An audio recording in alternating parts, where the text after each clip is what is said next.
Ladies and gentlemen, our referee has called a stop to this contest, declaring the winner by knockout and new MMA show!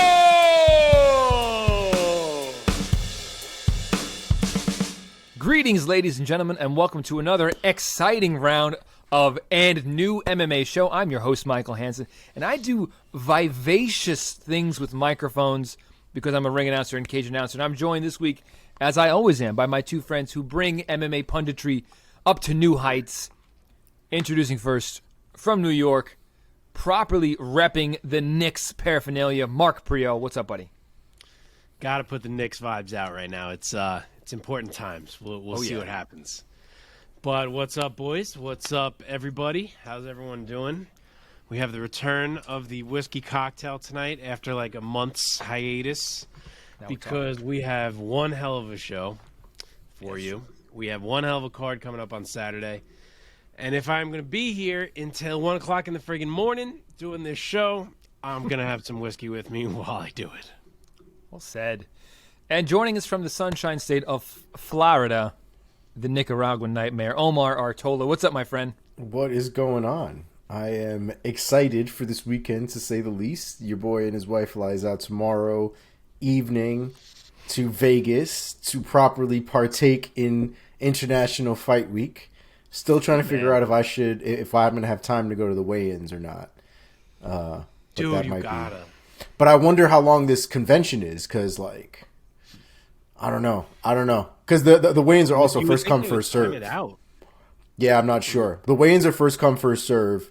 The press conference that happens on the day I'm flying tomorrow is $25. So I'm assuming there's some sort of seating arrangement that's involved there. But the weigh-ins, you just need to show up and get there before the space fills up.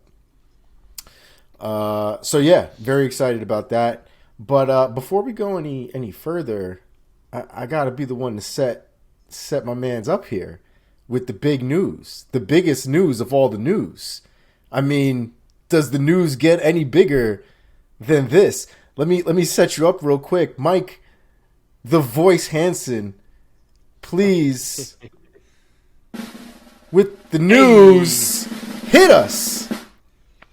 So I am going to be the official ring announcer for Anthony Pettis' Fighting Championship, formerly named Showtime Fighting Championship, but they changed the name recently. So that's going to be this coming August 12th in Milwaukee. It's going to be great, man. I'm excited. I've been in contact with them for a long time, like over a year, I think, and just cold emailed them one day, and I was like, hey, this is who I am. This is my face. This is my video. Let me be a ring announcer. And communication went back and forth a little bit. They were pretty receptive, like, okay, cool, send us your stuff. And then I saw that they booked their first event, and they were using some other guy. I was like, I guess I didn't get it, but it is what it is. And then they messaged me a little while ago and said, hey, are you available for August 12th? And I was like, let's do it. So booked another gig. Exciting stuff. Hell yeah. When you get these bookings, because like I see they're like, sorry. I see they're like announcing you on social media as like the voice of Anthony Pettis Fighting Championship, blah, blah, blah. Is there a guarantee for more than one booking? Or is the only guarantee you have the one show? Can you tell us? I mean, I don't know. I haven't signed any kind of NDA or anything, but I will tell you that I'm going to do their show in November as well. Okay, all right. I was gonna say, I guess give you some. I mean, they're not going to sign me for like, a 5-year deal for nothing, right. But it's some kind of probationary period, I suppose, like unofficially. After you crush the first show, they're going to offer you a lifetime contract. So, hey, that's what Tora did with me, man. And look what fucking happened. Well, Tora booked me for 2 shows, and after the first show, they were like, "Oh my god!" I mean, and the classic thick Brazilian accents are like, "We want you to be like Bruce Buffer for us." And I was like, okay, fucking sign me up. And then what happened. So we don't have to get in. That's another bottle of wine for us, guys. But yes, gentlemen, well, congratulations. Exciting news. Thank you guys. Thank you. I'm fucking excited about it. I mean, So I've gotten to a point also where I don't know. I try not to get too high about this kind of stuff because I try not to also get too low because sometimes there's bumps along the road with this thing. But sometimes I'm like, holy shit, I'm gonna fucking do this show. Like, that's fucking dope. Because when I swear to God, okay, this is a funny bit. I woke up one morning with to get my kid out of bed at like 5:30 in the morning, and I'm sitting on the toilet to pee, and I check my phone, and I see this message from Anthony Pettis Fighting Championship Instagram account saying like, "Hey, you available for August 12th?" And sitting right there, I like replied like with my bags under my eyes. I'm like, let me check. I probably got whatever I said. So that's the behind the scenes of that moment. And now you're going to become best friends with Anthony and Sergio Pettis, and they're going to be regular guests on the show, and we're going to become famous, and the rest is history. The rest is history, man. I don't see how it could go any other way, to be quite honest. Yeah, man. Yeah. Can't wait. All right, boys. Well, we have quite the episode to get to. Thank you for that shout out, Omar. Well done, Omar. We have a lot of MMA to recap, and we have a lot of MMA to break down for this coming weekend. So we're going to start, as we always do, with our first segment on the marquee. We're going to talk about UFC, PFL, Bellator from this past weekend. We're going to throw some fights into our lightning round. We're going to find out who rose and fell in our very own rankings system, the Priaulx Rankings. We're going to find out what's new in the world of MMA with Inside the MMA Sphere with Omar Artola. And then we're going to look ahead to this coming weekend, maybe some shout-outs for the next PFL card. But mainly, the meat and potatoes of this episode is going to be our preview of UFC 276, Adesanya versus Cannonier.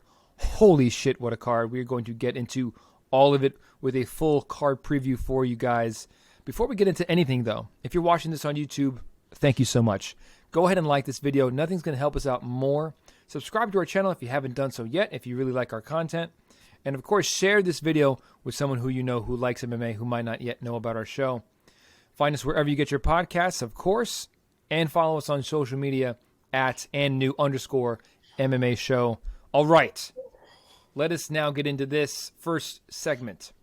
This week, gentlemen, the name on the marquee has got to be Johnny Eblen, who this past Friday, June 24th, at the Mohegan Sun Arena in Uncasville, Connecticut, defeated Gegard Mousasi via unanimous decision, earning a 50-45 on all three judges' scorecards, in doing so becoming the new Bellator middleweight champion. Mark, let me send it over to you first. What was your assessment of Eblen's performance and the outcome of Mousasi, the Great, finally toppling? I'm still fucked up from this. Watching Gegard Mousasi be handled 50-45 by Johnny Eblen is not something I was expecting to see on Friday night. I know Gegard had a bad cut where he supposedly cut 24 pounds in the last 24 hours, which is obviously a shitload in a day. I know there were a lot of interviews where Gegard seemed to not be taking Eblen seriously, like saying like, "Oh, what does he do? Like, does he wrestle? As if he like hadn't even looked into him." Who knows how much stock to actually put in those? It could just be mind games. It could be that he's gotten cocky from his recent performances because of how good he's looked, and maybe didn't prepare the way he should have until he got a name he knew across from him. He thought he was just going to keep walking through these guys. It could be all those things, or it could be that Johnny Eblen is just better and is a real deal top 5 middleweight in the world, and we never knew it because that's the nature of Bellator. Well, I shouldn't say of Bellator, of Bellator's middleweight division, because it's Gegard and no one else, and then the rest. There's no one for guys to beat on the way up to make you say, "Oh shit, this guy's a real one." So they kind of just have to work through the pack, and then they're at Gegard, and you have no reason to think they're real because you haven't seen them beat anyone real.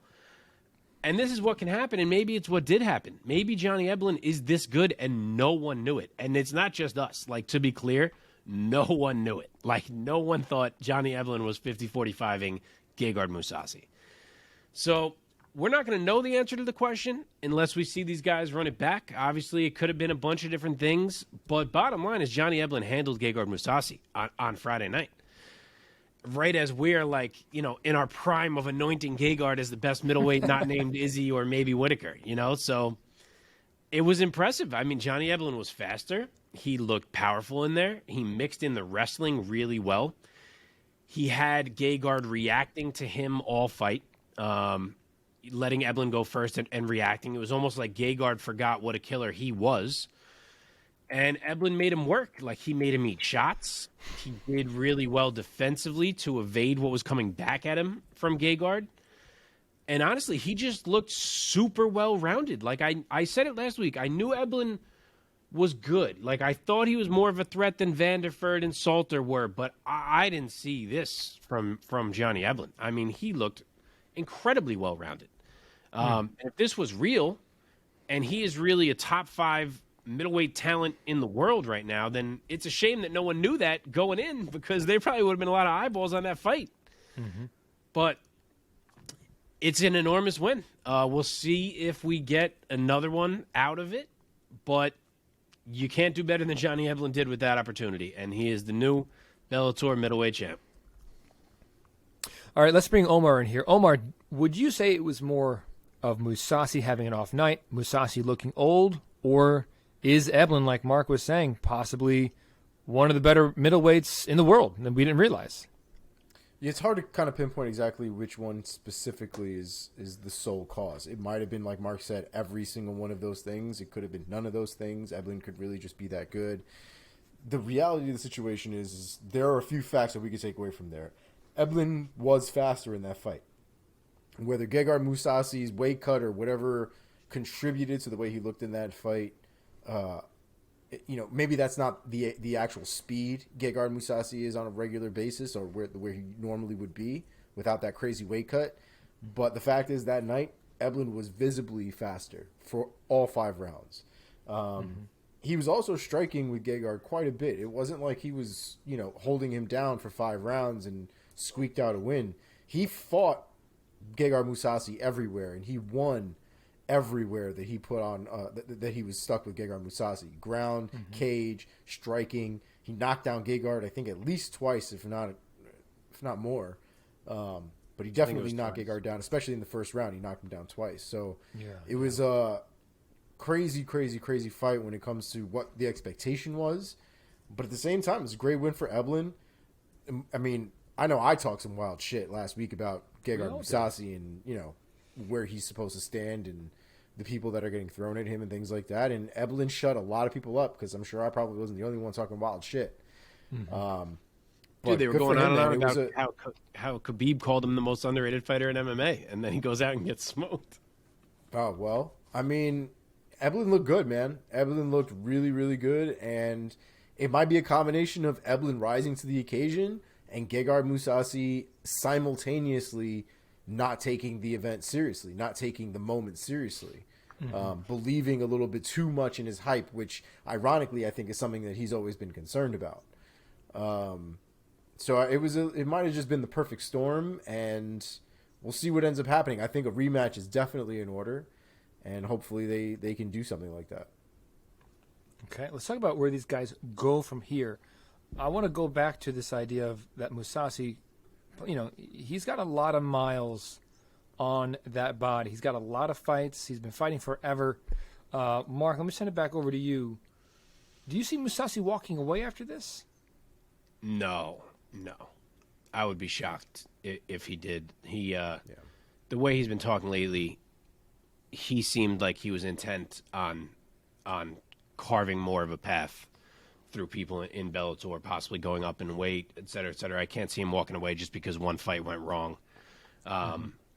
Personally, I hope they do the rematch. I get it that Mousasi hasn't been the Bellator champ for his entire time there. He did lose it to Rafael Lovato, who then had to drop it because he was forced to retire because of a health issue. But that blip aside, it does feel like Gegard has reigned over that Bellator middleweight division for a long time. And on top of that, there's no one there other than my guy Anatoly Tokov, who got another first-round finish on this card, who even feels like they remotely deserve a title shot, but they still have Tokov fighting random, so you would think he has to fight someone before he was given a shot. So him aside, I don't see any reason that you don't run this back, particularly because of how out of nowhere Eblen feels. And now if you run it back, you got a lot of eyeballs of people wanting to watch Johnny Eblen versus Gegard Mousasi that you didn't have the first time. Mm-hmm. So I think it works. Either you get Gegard winning his belt back and then you have a big trilogy on your hands, or Johnny Eblen wins again and you have the whole world saying, holy shit, Bellator's got this guy Johnny Eblen and he's the real deal. Mm-hmm. Mm-hmm. So you think the rematch should be run back right away? It's the first thing? I think so. I don't think there's any reason not to. I don't think there's any guy there that needs to get his shot first. If it's up to me, I do it right away. Omar, agree, disagree? I would agree. I think it's crazy that Johnny Eblen is 12-0 and actually did that to Mousasi. I think it's wild. And personally, as somebody who's seen Gegard Mousasi fight quite a bit, and I'm assuming a lot of hardcore fans probably feel the same way, we just need to make sure that shit wasn't a fluke. That's kind of where I'm at, right? Literally, same. I just need to make sure it wasn't like if Johnny Eblen can do it again, then that's totally fine, and I can accept that. It is what it is, but I need to make sure that wasn't Mousasi just on an off night, cutting weight. That, you know what I mean? Like, whatever. I just need to make sure all the variables. If we did it again, are we going to get the same result? That's kind of where I'm at. Okay. Same. All right, guys, let's move on in the interest of time. Congrats to Johnny Eblen for being on the marquee this week. Boys, let's move over to the UFC side of things for a moment. UFC Fight Night, Gamrot versus Tsarukyan this past weekend, and Mateusz Gamrot, defeats Arman Tsarukyan by unanimous decision. Let's discuss this fight. Omar, what did you think of the performances of Gamrot and Tsarukyan? It was a close fight. I thought it was a very, very close fight. I thought it was exactly the kind of fight we were going to get, to be honest. It was a grueling fight. The pace was stupid, and it never stopped. And it was a very, very grindy fight. Lots of scrambles, lots of reversals, lots of moments that can be argued as to why I would go one way or the other. I don't feel like it was a robbery by any stretch of the imagination. I did have Gamrot up 3-2, but had Tsarukyan won, I would not have been screaming robbery. So I was okay with it either way. That fight was pure madness. Mark, what was your assessment of this fight?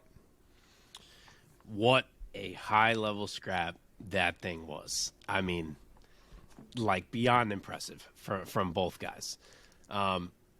Nothing particularly enormous happened in this fight, and it wasn't like some incredible brawl where they killed each other. But it had you riveted for every second that it went on, particularly because of the defensive wrestling and grappling from these two. Like, it was just insane. It was as if they had a contest to find a way for one to control the other, and they both just continually failed to find a way to do that.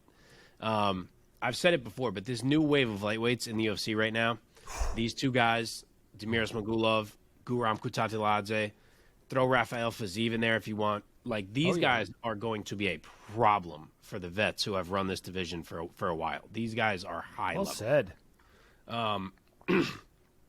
With all that said, the decision was tough for me for a couple reasons. The first and clearest of all is because, and maybe Omar disagrees, if you watch that fight, in my opinion, without scoring rounds, and you sit back and you say, who won that fight? I thought the answer was clearly Arman. Reason number 1 million why I will continue to push for pride-style scoring, even though I'm sure we'll never get it.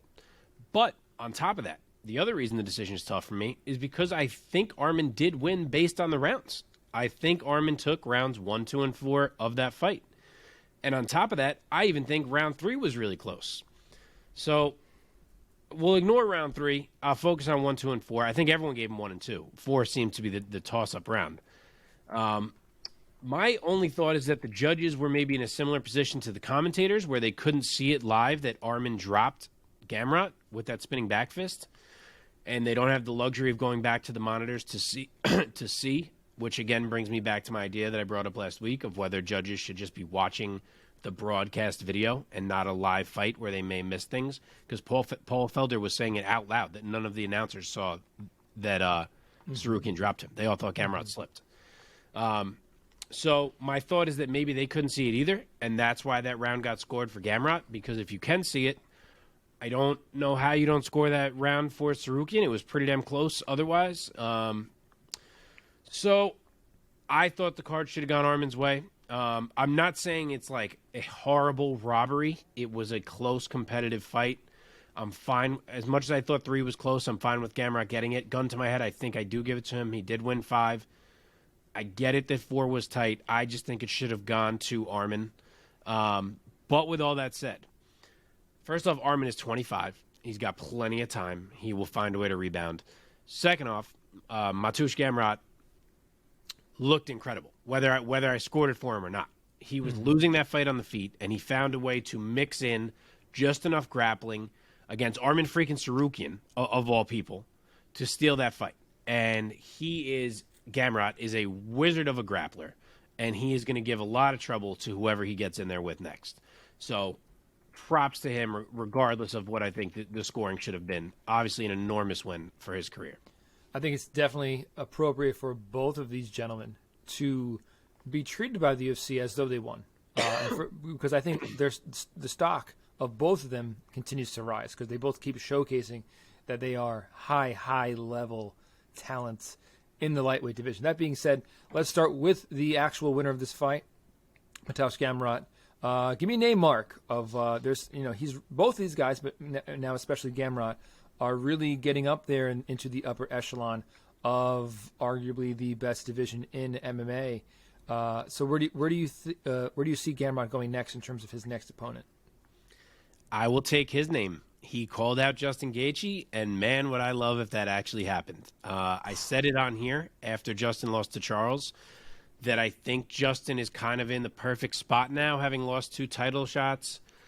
The guy that he is, I think he is the perfect guy to test some of these young guys, and I think this lines up now. I think that's the fight to make.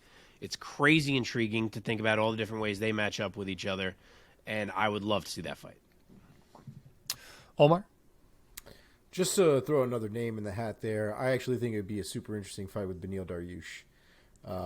I don't really know what the hell is going on with the top of that division.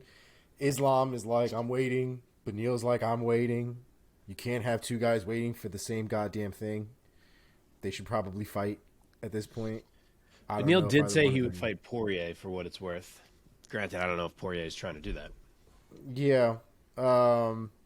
I think stylistically, Gamrot versus Dariush is just super interesting. I personally can't see Dariush accepting a fight like that, especially with where he is and taking a guy, moving up the ranks and quite handily at that. But I still maintain that that's a hell of a fight. Any names you guys want to throw out there for Arman Tsarukyan? Yeah, I think the loser of this RDA versus Fiziev fight coming up works, especially if it's RDA. I think that would be a fantastic matchup for Arman. Get him in there across from a name who, if he beats, all of a sudden his standing is solidified. It works as well if it's Fiziev, but I feel like it's a little more of a marquee if it ends up him in RDA. Both great fights. Any other names? But it would have to be the loser. I think it's tough to ask the winner of that fight to fight Arman. Sure. The winner of that fight's going to go up. Just to throw another couple names out there, they're just stylistically, I think, interesting. I don't know if the timing necessarily works super well or if the juice is worth the squeeze, so to say, but just fights I think I would love to watch. Tsarukyan versus Ismagulov, I think would be crazy. And also, I think it would be interesting to see him against Gregor Gillespie. I know we talked about Gregor getting another fight, I don't know, a few weeks ago. I don't even remember who it was against. Against Ismagulov. That's what we were talking about. Oh, well, there you go. But I think Tsarukyan would also be a fun fight against Gillespie as well. Cool, man. Let's march down this card now in the co-main event. Shavkat Rakhmonov defeats Neil Magny by submission in the second round via guillotine choke. Man, what a showing out for Shavkat Rakhmonov, man. He's just rocketing up these welterweight rankings, and he met his toughest challenge yet on paper, Neil Magny, who has been somewhat of a gatekeeper lately, but I think we pointed out on this podcast, on this show, Neil Magny may be the best gatekeeper in MMA. And Rakhmonov, he he really passed the test, man. Omar, let me throw it over to you first this time. What was your assessment of the performance of Shavkat Rakhmonov? You guys have seen Rush Hour, right? Yes. Yeah. You remember when Jackie Chan jumped over the gate to get into the... That's what happened. I didn't know where you were going with that. So, Rakhmonov jumped right over Neil Magny.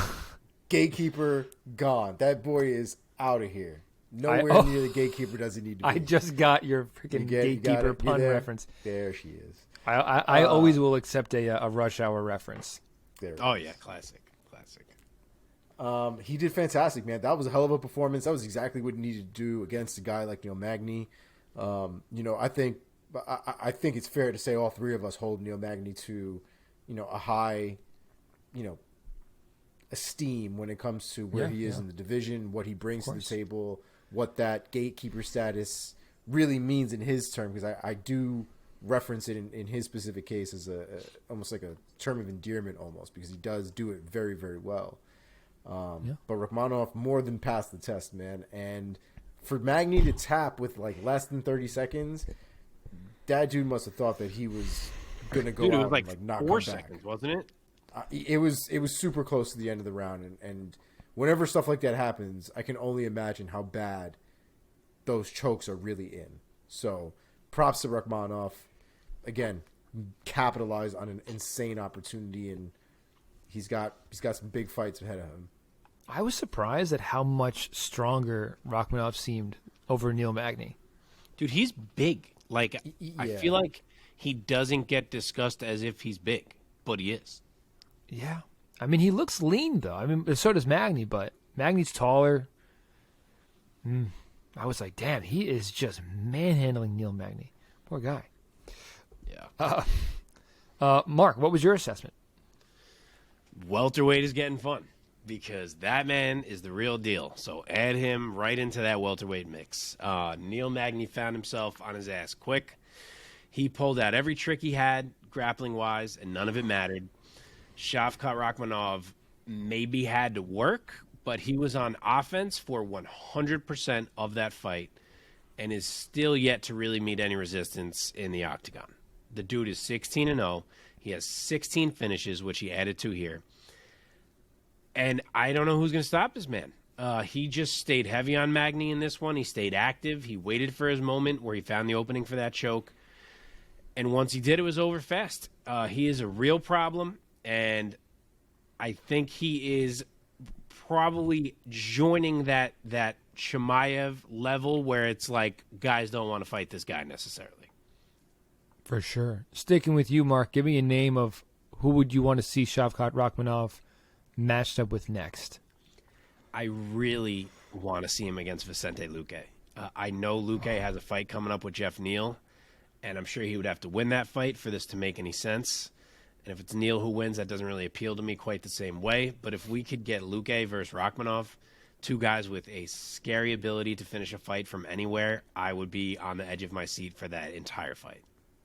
Any other names, Omar, who you'd want to send out there? So Rakhmonov very painfully called out Stephen Thompson in the octagon, and I don't hate that fight. I really don't. I think Stephen Thompson presents an entirely different puzzle than Rakhmonov is probably used to at this point. As he always does, and everybody. While I don't want to say Stephen Thompson is a gatekeeper, there is something that is very gatekeeper-esque about his style and about his position in the welterweight division. And so I think it would be another solid test for Rakhmonov to see what he has to solve for that puzzle. Not a lot of people can do it. Because other than these guys, I mean, you could throw out a Sean Brady, perhaps. Another guy who not many people want to fight at welterweight because he's also undefeated in the UFC, undefeated overall. Yep. Yikes. Any names you guys want to throw out quickly for Neil Magny, where he goes from here? Yeah, Neil continues to keep the gate admirably. This time, the dude he was fighting definitely deserved to come inside of the gate. But I want him to go right back at it.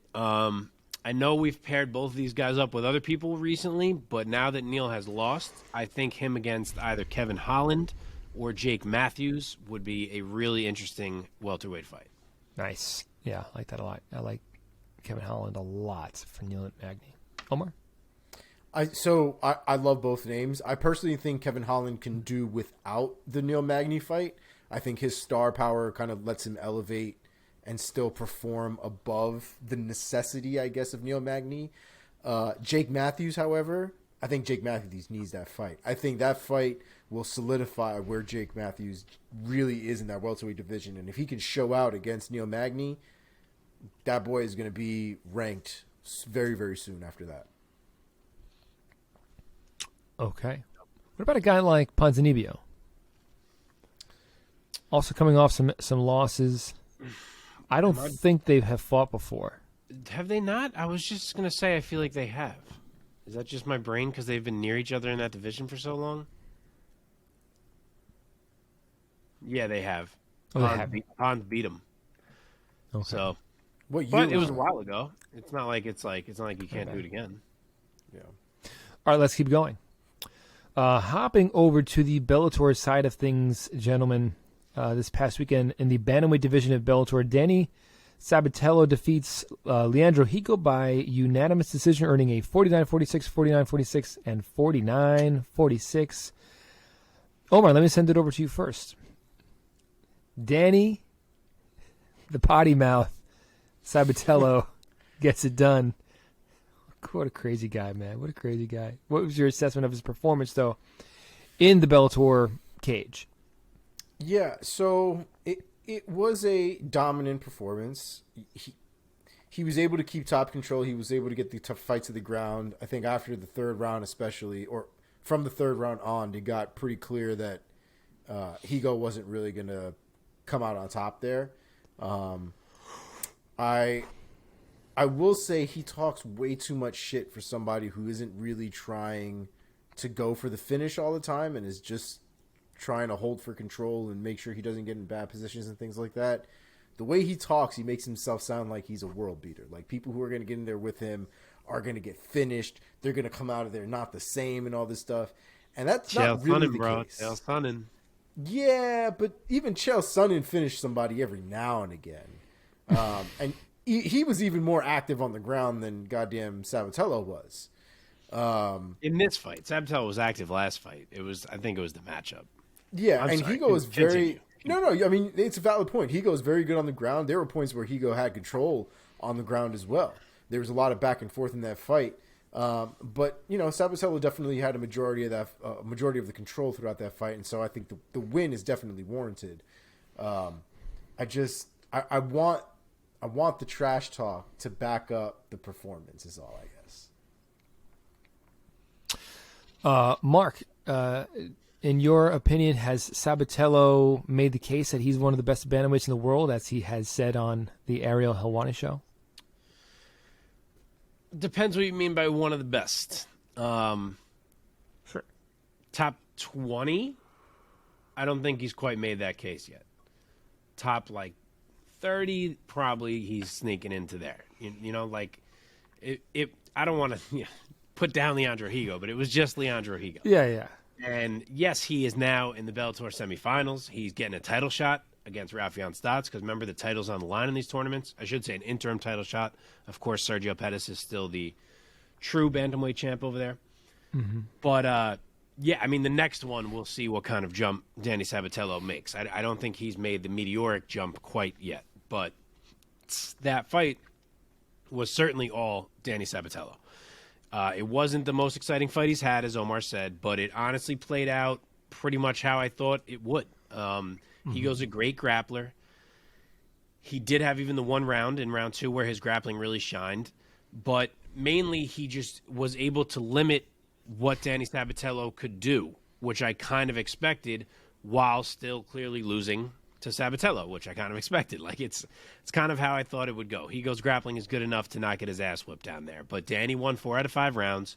Higo could not stop the takedowns. Danny's long-range shot is stupid good. It is unreal the distance that he closes from long range on takedowns. I'm not sure. I'm trying to think of someone who closes as much distance. I'm sure there's a couple that I'm forgetting that I'm going to feel dumb about, but his is wild. And like him or not, the guy is going to keep doing exactly what he does until someone stops him from doing it. And maybe it's the next one. We're going to see. Are there vulnerabilities on the feet for Sabatello that someone could expose? Sure. Can he do what he does against someone else who's a very good wrestler? Not sure. So we're going to find out the answers to these questions very soon. Okay. And this was part of the Grand Prix, was it not? Yes, sir. Yeah. So we know what's next for him already? Correct me if I'm wrong. He's fighting Rakhmonov Stots for the title. Here we go. In the semifinals. Which I think is a really great matchup. I said it wrong last week on this show. I had it backwards who was going to fight who, so apologies for that. But yeah, it's Sabatello versus Stots here. Title on the line, interim title on the line. And I love it. Both guys have motors for days. They do not stop. That fight literally will be constant movement for as long as it lasts. Mm-hmm. Stots will obviously have the striking advantage. And Stots out-wrestled Magomedov, who we're going to get to in a second. So you would think that he should be able to hang in the wrestling with Sabatello and therefore probably win this fight. But the question is going to be, is Danny Sabatello's wrestling that good that it doesn't matter? And we're going to see. That being said, let's go right into that other fight on this Bellator card in the bantamweight division. Magomedov defeats Enrique Barzola by submission via guillotine choke at 1 minute, 27 seconds of round number 4.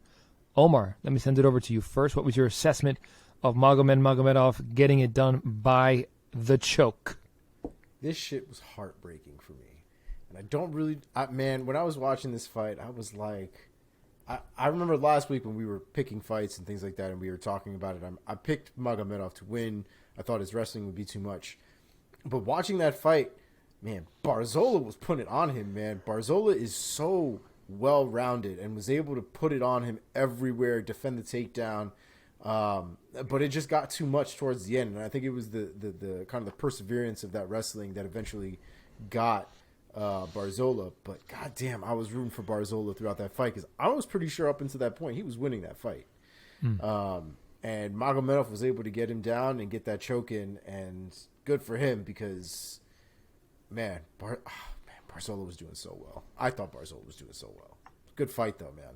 Good fight. Mark, what were your thoughts after Barzola drops it? I'm blanking. Hold on. I lost my place. To Magomedov. Yeah, the UFC is not looking super smart for letting Enrique Barzola walk because he has looked fantastic since joining Bellator. Yeah. This fight was awesome. This was like Bellator's version of Tsarukyan versus Gamrot. Like, the scrambles were friggin' fantastic. Both guys looked so good everywhere. By the end of round 1, they had already shown everything in their games, from the striking to the wrestling to the scrambling. They're throwing spinning shit. I mean, it had it all. It was just as competitive and entertaining as we hoped that fight would be. They kept a crazy pace. They were talking shit to each other the whole fight. They were both trying to brush off every strike that landed. Like, nope, didn't get me.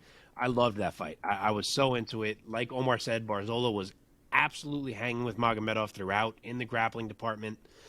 Magomedov was reminding people how flashy he can be on the feet, which gets forgotten about sometimes. And through 3.5 rounds, that thing was back and forth. And then, honestly, out of nowhere, Magomedov puts an end to it. Barzola didn't even take a bad shot. Like, his positioning was fine, where his head was fine on the shot. But Magomed made a great adjustment when he stuffed it, just slipping his arm around.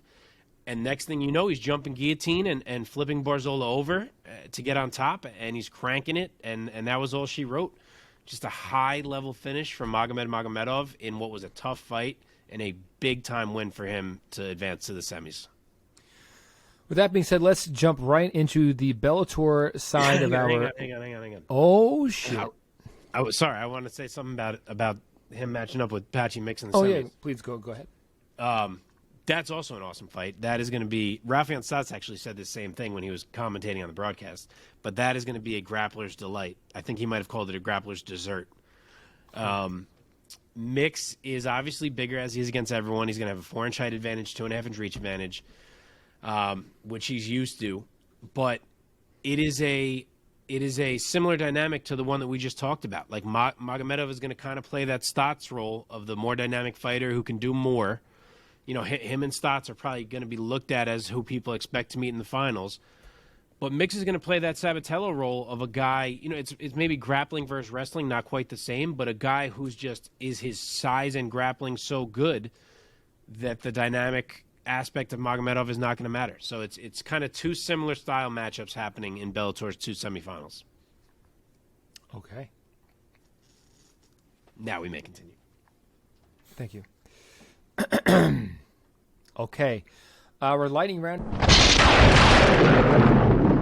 is going to cover Bellator, PFL, and UFC. So let's go in that order since we just recapped some Bellator fights. So this past weekend at Bellator 282, Brendan Ward, round 2, TKO over Cassius Kane. Mark, go first. Brendan Ward is just a savage, man. Like, I know these dudes he's fighting since he has come back are not much, but he is entertaining as hell. He always has been. He adds another finish to his resume in style. And another guy on the card in the same weight class, who's nearly the same guy as Brendan Ward as of late, who we're not going to have time to talk about tonight just because we have so much to talk about, is Sabah Homasi, who got his own round 1 KO. Actually, Ward's was round 2. But it looked fantastic. And personally, now that Brendan Ward has 2 fights under his belt and he's back in the mix here, I think it's time to put him in there with a real guy. And I would love to just put those two across from each other and say, go bang. Let them bang, bro. Nice. Omar? Yeah, this fight was kind of crazy. I was kind of laughing at the end of the sequence when Brendan Ward hits him with a body shot and Kane's just like, no, I'm good. I'm good. And he starts to walk away. You looked at the ref. Anytime you see the guy look at the ref, you're like, he just quit. That's it. Yeah. He held his side. He was like, no, ref, hello. But it was a great performance from Ward. Doesn't get better than that, man. It's good. Okay. Alexander Shabliy, round 2 knockout over Brent Primus. Omar, go first. This was a great performance by Shabliy. Brent Primus had him. I thought Brent Primus had him in the first round. I thought he was doing well, going in and out, kind of striking with him. Didn't really look like Shabliy was able to kind of keep up, or was at least using the first round to figure out what was going on with Primus. But he came out in the second round very, very hot, much more aggressive than he did in the first round, and laid hands on Primus and put Primus right out. Mark, take it. Yeah, Shabliy made a statement in that fight. Brent Primus is a guy who gave a lot of problems to Benson Henderson, to Islam Mamedov, and Shabliy didn't have too much trouble, honestly. He came in calm and patient. He waited for the shots to develop. He waited for them to be there. He made Primus pay whenever he tried to close that distance, because obviously Primus would have loved to initiate the grappling, which he never even got to do. And then he found his opening. He hurt Primus, he dropped him, put him down, and then he put him all the way out with some nasty ground and pound just to make his point. And the point is that man may be wearing Bellator lightweight gold before pretty long, because I think the winner of Pitbull and Sydney Outlaw, this is Patricky Pitbull, by the way, not the better Patricio, but Patricky Pitbull and Sydney Outlaw coming up soon. I think the winner of that may already have to see Alexander Shabliy. Okay, in the Bellator women's featherweight division, Kat Zingano defeats Pam Sorensen by unanimous decision. Mark, take it first. Kat Zingano looked legit fantastic in this fight. I mean, Pam Sorensen is not the level of opponent that like a Cyborg would be, if that's where we're going next. It's not even remotely close. But Zingano looked about as good as you could ask her to look. I mean, she did anything she wanted, including throwing illegal knees. But her kicks looked great. Her movement, her timing on the takedowns was great, as well as the different ways that she was completing her takedowns. Her control was smothering, and she just butchered Sorensen that whole fight. I don't know if Zingano has anything for Cyborg, but I do know I would at least like to see it. I'm intrigued enough that I want to see it. The only issue is it seemed like maybe Kat hurt herself, because she really couldn't walk at the end of that fight. It looked like her knee was fucked up, so we'll see what comes out about that. I haven't seen anything yet, but hopefully she's all right. Okay. Omar, go take it now. Yeah, Kat looked great, man. She busted up Pam Sorensen, and I think it was, to Mark's point, the level of competition I don't think is as elite as it was in the UFC, but it did allow Kat Zingano a moment to shine and a moment to kind of perform, right, to show off a little bit. And I think she did just that. She was very, very active on the ground. She was throwing big shots. She cut open Pam Sorensen. Was that from legit shots or was that part of the knee? I can't remember. No, that was legit shots. Those legit shots. Yeah. Yeah, the knee to the head. I mean, I don't understand it. I don't understand why this is still happening. Dude, she almost did it twice. She tried it again later, and luckily Sorensen's knee came off the ground by this much. She also ended up hitting the body, even still after that. She didn't even realize that. Yeah, even after the headshot, she was still trying to elbow or still trying to throw knees to the body in that position, and it's just like rolling the dice there a little bit. And she did lose a point for that first round, and still was able to, dominate throughout the rest of it. So it really, at the end of the day, didn't matter all too much, but. It was a good performance for Zingano, but just like Mark said, this doesn't really give us a hell of a lot of information on how a fight with Cyborg would go. I mean, this is true. At best, this was a very, very hard spar. Okay, moving on to the PFL side of things. This past Friday night, June 24th, at the Overtime Elite Arena in Atlanta, Georgia, was PFL 5, the fifth installment of PFL's 2022 season. In the co-main event, Stevie Ray defeats my new boss, Anthony Showtime Pettis, by submission in round number 2, the official time, by submission via body triangle in round number 2, the official time, 3 minutes, 57 seconds. Omar, what was your assessment of Stevie Ray getting it done over my boy, AP? I'm going to fix it for you. Stevie Ray, round 2, heartbreak. I'm so fucking sick of watching Anthony Pettis lose. It's so heartbreaking. And to be fair, it doesn't happen a ton, but it has happened more recently than in the past. And it's just super difficult because I love watching Anthony Pettis fight. Mark and I were kind of talking about it, I think, on the day that it happened or the night that it happened, where we just don't know if those ribs ever really got back into place after the Poirier fight. I know ribs don't necessarily heal properly the way other bones in the body can tend to. So I don't know if that's just leftover trauma or if it was really just Stevie Ray able to get that kind of position on Anthony Pettis again. I'm not sure, but it sucks to see him lose like that because he's been looking real sharp and real crisp lately. So it just sucks. Okay, Mark, take it. Anthony Pettis got robbed. This was bullshit. Did I do that? Did I do that right, Mike? Good job. Good job. Do you think they'll like that? No, seriously. Pettis looked good, honestly, for about 7 minutes, and then he initiates the takedown that doesn't work out. It even looked like there was a moment there where he was going to reverse it and end up on top, and then next thing you know, he's tapping. Omar touched on it, but the man does not have the greatest strength in the rib area, I guess, because that's twice. It's the same thing almost that happened against Dustin Poirier. Didn't the submission look kind of Twister-esque? It was Twister-esque, yeah. Sorry, sorry to interrupt you. They even kind of called it that on the broadcast. But yeah, so just it's a shitty ending. But if there is any condolence for Anthony Pettis, assuming he is healthy enough to fight, which I'm hoping, I haven't really heard word on that, it's that he is going to get an immediate rematch with Stevie Ray in the playoffs because he is the 1 seed and Stevie Ray is the 4 seed. So they would literally be fighting each other in their very next fight, assuming Pettis is going to be good to go for whatever date that is. I like that.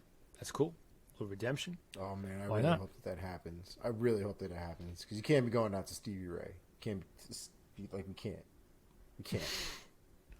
All right, guys, let's march right into the lightning round for the UFC Fight Night from this past weekend. So, here we go. In the lightweight division, Thiago Moises, round 1 submission over Christos Giagos. Am I saying that right? I think it's just Giagos. Giagos by rear naked choke, 3:05 of round number 1. Mark, take it. Thiago Moises is nasty, man. A lot of people seemed to be forgetting that coming into this fight. I saw some people picking Giagos. I didn't really get it. Thiago Moises is a proven commodity, and he shows you why again here. That back take was beautiful. Mm-hmm. He took his time searching for the choke, and he sunk it in perfectly. Omar? Yeah, the only thing I'm really going to add to that is just the back take that man has looks painful. Like there are some back takes that you see where just you're holding on to somebody. I'm sure it's not comfortable, and there's a lot of weight and things like that. That man's back take looks like it hurts. Everything from the way he's holding you around the waist all the way down to the leg that he's got anchored into you. None of that looks anywhere near comfortable. So definitely don't want to be in that position with that man. That man, that looks like that position is his bread and butter. In the bantamweight division, Umar Nurmagomedov defeats Nate Maness by unanimous decision, 30-27, 30-26, 30-25 on the judges' scorecards. Omar, sticking with you. Take it first on your assessment, lightning round of Umar Nurmagomedov. Yeah, Nurmagomedov did exactly what he needed to do, man. He was dominant from bell to bell. Maness is not an easy person to easy person to dominate like that. So it does say something about Nurmagomedov in order for him to put on a showing the way that he did. 30-25 is basically 2 10-8 rounds, which I thought was totally justified. Fantastic performance by Nurmagomedov. Mark? Yeah, Omar nailed it that Maness is not an easy guy to do that to, so it definitely says something. The boy is good, man. He's good. That lead leg of his, sheesh, he was showing that off. And on top of that, he's just so damn heavy on top of you, which seems to be the Dagestani calling card. Like, obviously they have the technique, but you always hear these other fighters saying, like, he was so heavy. I don't get it. And that's exactly how Umar looks. People cannot get him off. And you know, he's another one now where it's just like, okay, we get it. It is time to put him across from another killer, and let's see what happens. Absolutely. Okay, in the middleweight division, Chris Curtis keeps rolling in the UFC, getting the win over Rodolfo Vieira. Mark, go first. This one was a scrap. I enjoyed it. I don't know if Rodolfo Vieira is awful at takedowns or if Chris Curtis is incredible at defending them, but good Lord, that was wild. I mean, he had to be 0 for like 15. I don't even know. The fight came down to round 2.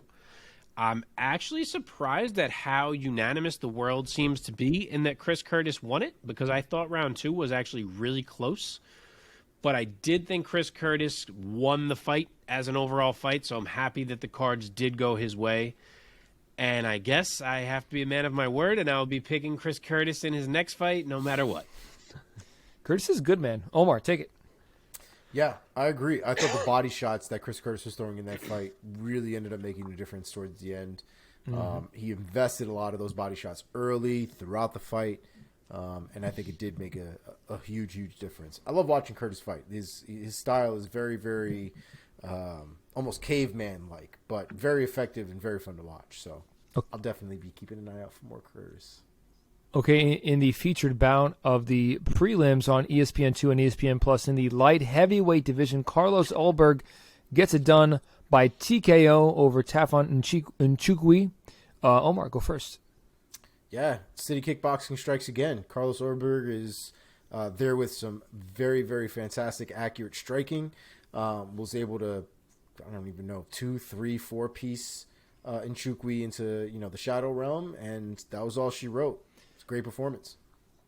Mark, your take of Ulberg blasting Nchukwi to the victory.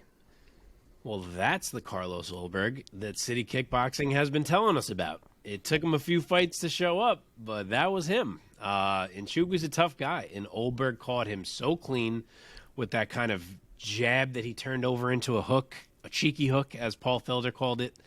And he pounced and got a huge finish and really legitimized himself as someone to watch.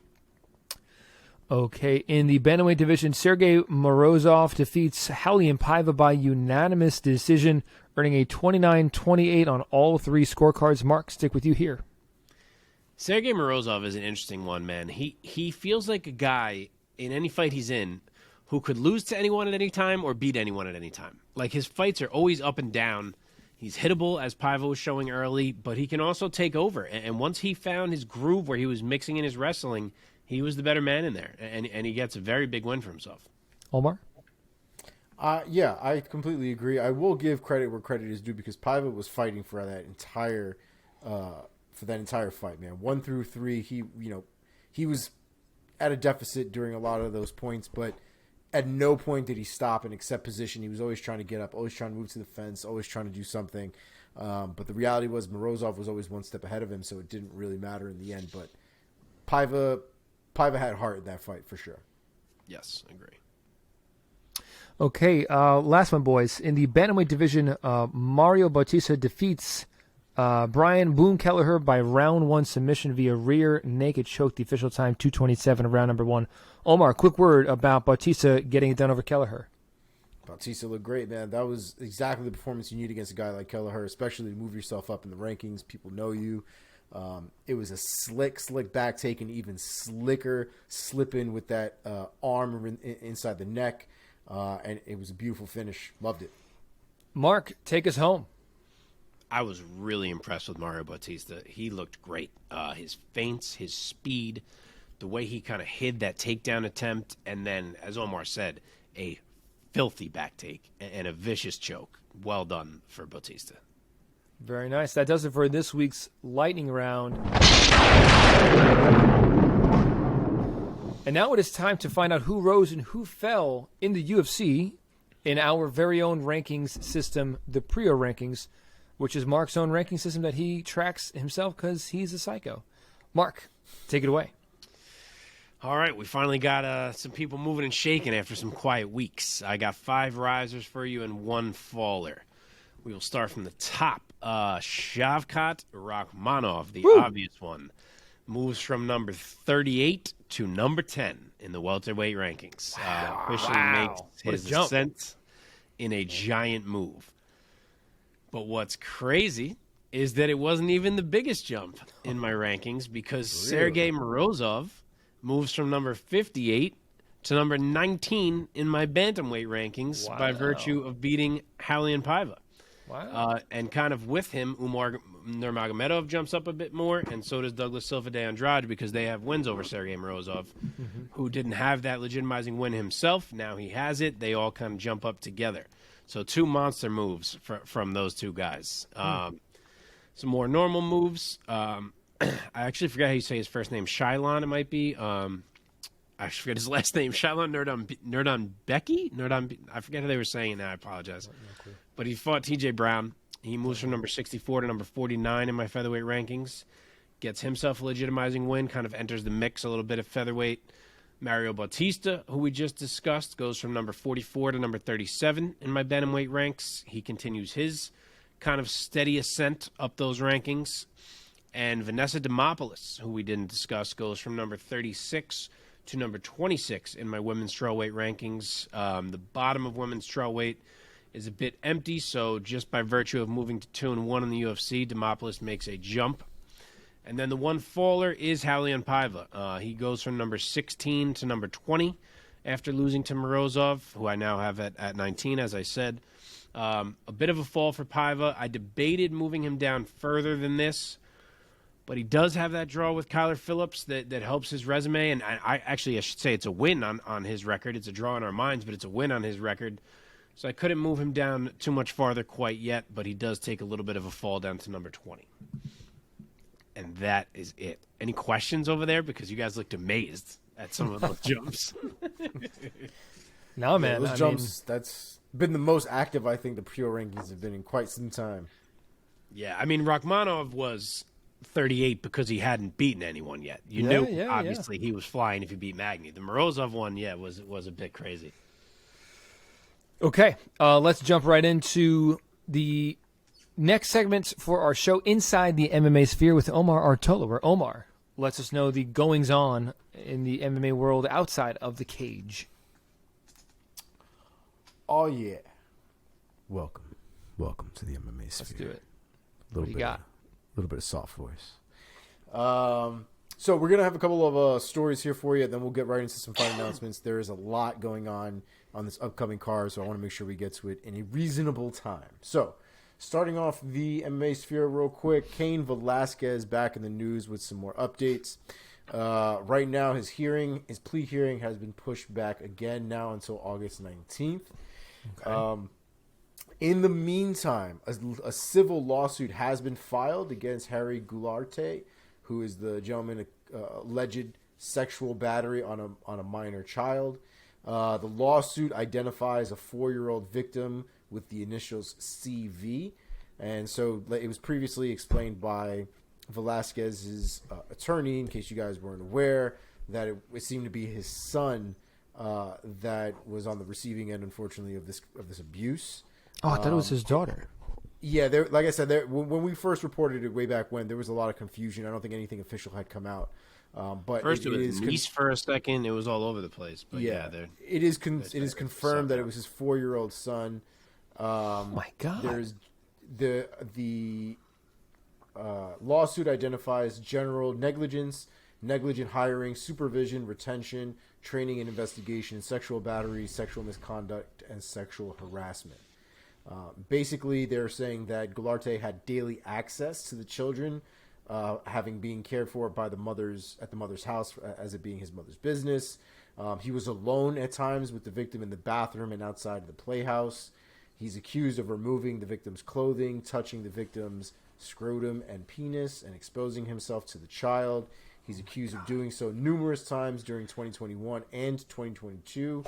And then it said that the child suffered extensive personal injury, including to, but not limited to, severe emotional distress, humiliation, embarrassment, and directly as a result of the actions and conduct of Gularte. So I hope by the end of this, something reasonable happens to Cain Velasquez and somebody sets this man on fire, because Jesus Christ. Oh my God. So that's where we're going to be there. I have a 5-year-old son who was recently a 4-year-old son. And let me just say, as if we haven't said it enough on this show, that I respect what Cain Velasquez did 100%, and I can't even imagine what I would do. Don't want to think about it. Don't even like thinking about it. I still wish he was a little less wild about the whole thing, but I understand where he's at. Like, I get it. Free Cain Velasquez. All right, let's pick up next on the list. Is this a mood picker up for the next one? A little bit. Israel Adesanya in the news for some good things. What 50 clean drug tests officially. Cool. Part of the club, gets himself a nice little Letterman jacket while simultaneously shitting on John Jones. Yes. What did he say? He said, "Hey, I ain't going nowhere. I don't hide from anybody. You're never gonna find me underneath a cage." And I think we all know, just in case you may not know, for those of you tuning in, years ago, I believe this was during the very infancy of USADA, John Jones hid under a cage when somebody came to collect a sample from him, and was subsequently, I think, suspended or fined or something like that, as a result of not being available to be tested, basically. And he lied to everybody about what was going on. Oh my God. Somebody blew up his spot. It was a whole thing. To be clear, not like I want to defend John Jones, but the implication was that coke would have been in his system, not that he was on steroids. I thought it was a dick pill. Huh? I thought it was a dick pill. I'm just kidding. Yeah, well, listen. Either way. Pictograms say otherwise is all I'm going to say. So. Oh, you're right. So maybe it was. Maybe I'm not remembering right. Maybe it was. I don't think it was for that, but I'm just saying if the picogram was found one way, it might have been found. Maybe. I'm just saying. Yeah. Good for Izzy, man. 50 clean fights. Yeah, and he's a lot of people have been talking shit about him potentially being on PEDs now for a little while. Yeah, because the thing talks about his tit is so weird. His titties and all this other stuff. That is also a result of smoking a ton of weed. Is it really? So you guys know, it is. But it's weird that it would happen to only one of his nipples. I don't believe it, dude. I give you that. That's totally possible. But it is a thing. So do with that what you will. I will also tell you that Izzy has issued a challenge to all of his trolls, saying he will give people $3 million if they can give him concrete evidence that he has even ever looked at a PED in his life. That's some Jake Paul shit right there. Like, he's calling everybody out. Now you got to call his bluff. So I doubt that'll happen. 50 clean drug tests. he's not trying to hear anybody's shit no more, and I respect it. So there it is. Here we go. Let's get into some fight announcements and some movement here. So first on the list here, Miesha Tate versus Lauren Murphy has been scrapped from this upcoming weekend's card, which my wife is pissed about. But it has been moved to UFC Long Island due to an undisclosed injury or issue with Lauren Murphy. So the fight is still happening, but it won't be happening for, I think, another 2 weeks or so, something like that. Yeah, she had COVID. Oh, she had COVID. Yeah. Oh, all right. Well, there you go. All right. So let's go down this list here. Bobby Green is also out of this weekend's card against against Jim Miller. Donald Cerrone, being the goddamn G that he is, will be stepping in last minute to face Jim Miller. They will be making this a welterweight fight, and I am excited to watch Donald Cerrone versus Jim Miller again because I'll watch that all day, every day. Jared Vanderaa versus Chase Sherman has been added to UFC Vegas 58 on July 9th. Michael Johnson versus Jamie Malarkey has also been added to that card. Abdul Razak Hassan is out against Dennis Tsarukyan. Oh, that's a lot of L's in there. Tsarukyan. Sorry. I think it's right. Well, if it's not, that's all I got. I'm sorry. But Jamie Pickett will now be fighting Dennis Tsarukyan at the July 9th card as well. Alex Morono versus Matthew Semmelsberger has been added to UFC 277 on July 30th. Irene Aldana versus Maycee Chasson has been added to UFC 279 on September 10th. Melissa Gatto versus Jillian Robertson has been added to UFC Fight Night on September 17th. Along with that fight, Gregory Hobocop Rodriguez has been added to Chidi Njokuani. And last but not least, on the same card, Luma Lukbunmi versus Diana Belbita will be going down on the strawweight division.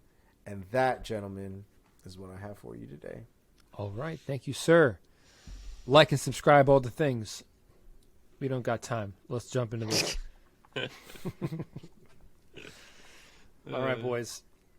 Before we get into this weekend's preview of UFC 276, a full card preview for you guys, let's talk briefly about PFL 2022 event number 6.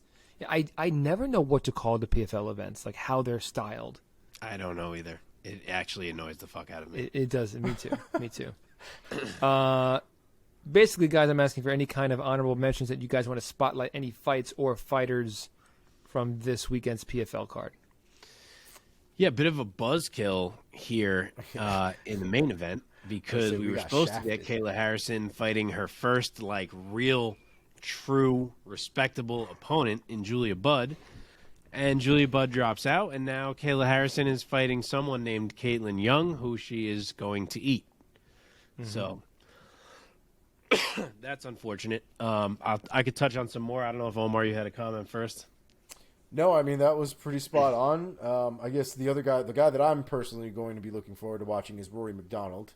Rory McDonald is one of those guys that his mental game runs him from beginning to end. And so if Rory McDonald is in the right headspace and is ready to actually hurt somebody, somebody will be getting hurt. So I look forward to it. Yeah, this card kind of has the 4 welterweights you want to see in PFL. None of them are fighting each other. But Rory's on the card fighting Sada Boucy. Ray Cooper III is on the card after an inexplicably, non-existently bad performance from him. He's going to be fighting Brett Cooper, who you would think he should handle, but we'll see what happens. Magomed Karamov is on the card after having to drop out of his first fight this season. He's fighting Joe Zeffirino. And Carlos Leal, the man who beat Ray Cooper in that fight, is on the card. And now in the tournament, he wasn't. I shouldn't say tournament, in the running for the playoffs. He wasn't in it because he was a late replacement against Cooper back then. But now Gleison Tebow has had to drop out. Carlos Leal has stepped in and joined the running, so he now is in it. So you have all 4 of those guys. You would think they're all going to win, but I would have said the same thing last week about a lot of the heavyweights, and there were a ton of upsets in PFL last week. So you never know, and we will see what these guys do. Okay. That being said, let us dive now into this full card preview for you guys of UFC 276, Adesanya versus Cannonier. Oh my goodness. I cannot think of a pay-per-view card that has been this stacked. It's going down, of course, at the T-Mobile Arena in Las Vegas, Nevada, this coming Saturday, July 2nd. Let us work our way up the card, starting in the early prelims that are going down on ESPN, ESPN Plus, and UFC Fight Pass. Opening the entire card, we have a women's bantamweight bout, Jessica Rose Clark taking on Julija Stoliarenko. Both ladies coming off of losses. Stoliarenko 0-3 in her first 3 UFC bouts. So, Mark, you have any words you want to say about Clark versus Stoliarenko? Yeah, I want to say, how did this fight get on this card? That's the only fight on this card that's not like you literally huge, big walk profile. down the card and it's like, and this fight, and this fight, and this fight, and then Jessica Rose Clark against Stoliarenko. Like, why? I don't understand what happened here.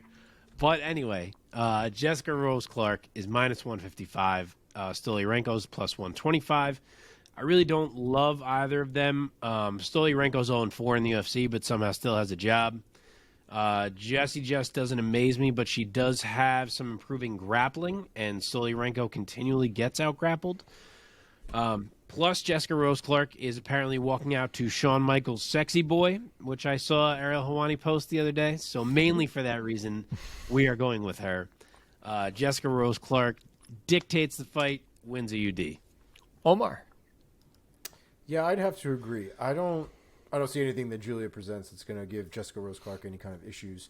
The irony is as bad as Julia has looked on the ground and getting out grappled, majority of her wins are by submission. Yeah, I know. So to me, that means that she's probably just not on the level of the UFC fighters, in general are. So I have no real reason to pick Julia in this fight, and so I'm not. And I will be going Jessica Rose Clark by UD. All right, boys. Going up the card now in the women's flyweight division, Jessica Evil Eye takes on Maycee, the future Barber. This is a nice fight and one of some consequence in the women's flyweight division. Actually, I could say that about pretty much every fight from here on out on this entire card, that all of these fights are pretty consequential. Yes. Jessica Eye, though, Literally.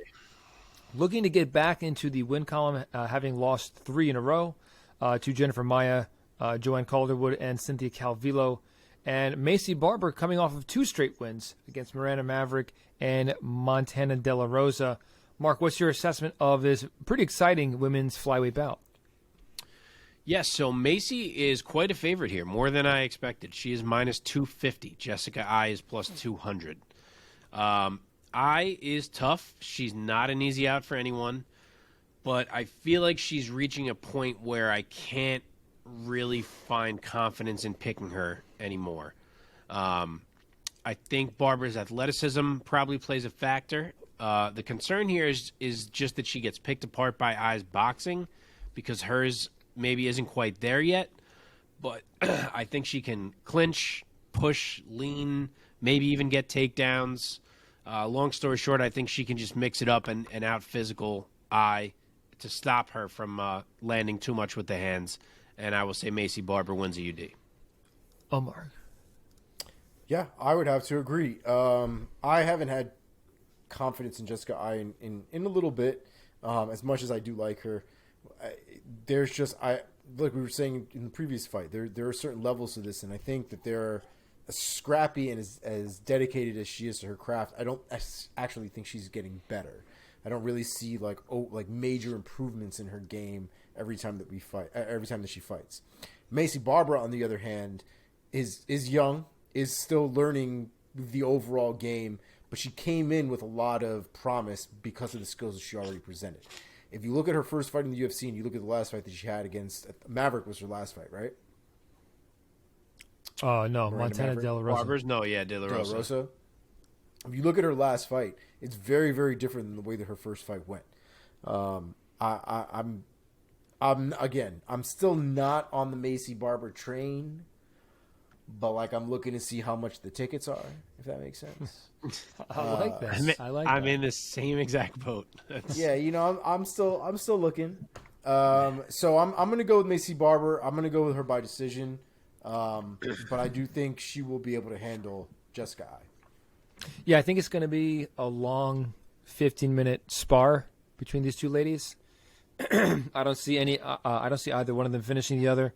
I like your point, Mark, about the difference in boxing skills, but I think the youth and athleticism clearly is on the side of the 24-year-old Barber. I'm going to go with her by UD. I did not know you were going to be giving us picks this soon. Let's go. They're all such good fights. I'm about it. They're all such good fights. I have to. Okay, finishing out the early prelims on ESPN, ESPN Plus, and UFC Fight Pass, a middleweight bout between Uriah Hall and Andre Muniz. Oh my goodness! I didn't even this process that this is early prelims. This could be on the main card, guys. This could be a fight night. Like if it literally really wanted could. to, this could be a fight night. This could be a fight night. Main event. Yeah. Yes. Okay, real quick. Uriah Primetime Hall, the Jamaican 17-10 as a pro. Sean Strickland snapped a 4-fight win streak for Primetime. He's looking to get back in the win column. Andre Muniz, back-to-back wins in the UFC, 4-0 overall in the UFC. He's riding an 8-fight win streak as a professional. He's 22-4. My goodness, with 13 submissions to his name. Omar, let me give you this one first. What is your assessment, and give us a pick for Hall versus Muniz? I love Uriah Hall. Big Uriah Hall fan. Love the way he fights, especially when he's there. Like when he's there, he's 100%. His mind's in it. Again, another one who his emotions run him, but when he's violent and when he's on, he's very, very dangerous and very difficult to beat. With all that being said, Andre Muniz is a fucking animal. That man is a straight up beast. The things that he has done to the people in the UFC so far, that I don't even know how long has he been in here now. He's been off of the Contender Series. He's technically had 4 fights in the UFC since 2019. And in that time, he's had 3 armbar finishes, one of which is to Jacare. We can argue all day about Jacare going downhill and not being as good as he once was, perhaps towards the end of his career and all that other stuff. That's totally fine. You don't armbar Jacare, and I'm pretty sure. Did he break his arm? Correct. I was just going to add. He broke Jacare's arm. Yes. It just.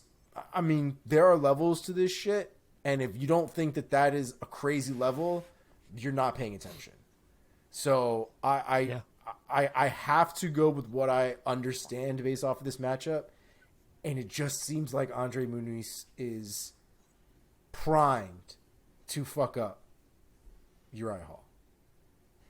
Pun intended. Was that a pun? It was a pun. Mark, give us your assessment and your pick. So Muniz is almost 3-1. He's minus 280, which is, again, bigger than I thought it would be. Uriah Hall is plus 220 as the dog. Uriah Hall is easily the best striker Muniz has fought in his UFC run thus far. And I don't think it will matter. He is competent enough on the feet to not get blitzed there. Not like Hall really blitzes anyone these days anyway. And as soon as this thing hits the mat, and it will, it's going to get ugly. Sean Strickland was able to take Uriah down multiple times. I don't think Muniz has much of a problem, and I will go with Andre Muniz. Round 1 sub, either armbar or rear naked choke. I'll leave it open, but round 1 sub, and moves himself into a big-time middleweight fight. You took my pick and assessment right out of my mouth, Mark.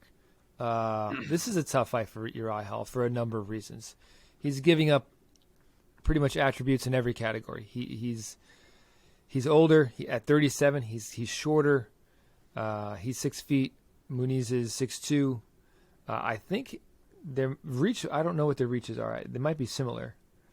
But I think this is going to be a tough fight for Uriah Hall. I'm going to take Andre Muniz by submission in round 1. Sure, let's say armbar again, and I think he's just riding a huge wave of confidence. I mean, his record is devastating, and he's he's undefeated in the UFC still. So I think he's going to make a big statement Saturday night, and he's going to march on through the middleweight division. And I'm excited for him. As much as I love Uriah Hall, I'm excited for Andre Muniz as well. I'm excited for prospect. I'm excited at the prospect of somebody being this goddamn good in the division. Yeah. Like if we get some more new blood in these divisions, it just makes things just a little bit more exciting. So I'm all about it. For reference, those are my number 10 and 11 middleweights on the early prelims. Okay. Absurd. True. Okay, sticking in the middleweight division, and now we're getting up into the prelims on ESPN, ABC, and ESPN Plus. We have Brad Tavares taking on Dricus du Plessis. Let's see. Brad Tavares, the Hawaiian, he is 34 years old, 19-6 as a pro, coming off back-to-back wins in the middleweight division. Du Plessis, his nickname is Still Knox, the South African. He is 2-0 in the UFC, and he's riding a 4-fight win streak as a professional. Mark, let me send it over to you first. The Hawaiian taking on the South African. What is your assessment and ultimately your pick? All right, so this one is almost a pick 'em. Dricus is a slight favorite. He's minus 130. Tavares is plus 105. I don't think Dricus du Plessis is ever winning a UFC title, but I do think he is very legit. And this just comes down to the question of how good is he? Because Brad Tavares is a great middleweight litmus test, and always has been. Brad likes to strike, as we know, and I do think that Dricus can potentially hang with him on the feet. But the X factor here for me is that as good as Brad's takedown D is, I could see Dricus find a way to drag this one to the ground in a big spot or two and maybe swing it there. So I'm tempted to go Brad. I do love Brad, but I don't think current Brad Tavares is necessarily KOing guys. So that makes me think Dricus is going to have 15 minutes to work and try to find something. And like I say, the guy knocks people out too. He's capable on the feet himself, but I think he can just find something. I think he's got more avenues. Mm-hmm. I think he's the fighter on the rise, and I'm going to go with him here. I'm going to say they end up on the mat maybe a time or two, and one of them is late in the third, and Dricus finds a sub in round 3. Would be Tavares' first submission loss. Didn't realize that one, but we'll go with it anyway. Omar, give it to us. So I just did a quick Google because I was curious about Still Knox and what that means, if it's a South African thing or whatever else. I didn't find anything specific on the word Still Knox, the way it's spelled, and the phrasing in which it's spelled, or how it's spelled, in one word and not still space Knox, right? But there is something that is called, that it's spelled Still Knox sort of like as a brand, and it's a sleeping pill. And it's not very far off from something that would make sense for a nickname. So I wonder if it's somehow a play off of the Still Knox sleeping pill. So just a little fun fact for you. As far as Monsieur du Plessis, I am pretty sure that man goes into my animal book because that dude is wild. Every time that kid is in the octagon, he is doing wild shit to people. I love Brad Tavares. He's been around for quite some time. He's had great performances and things like that. But the reality is du Plessis is on the rise. The man is very, very dangerous.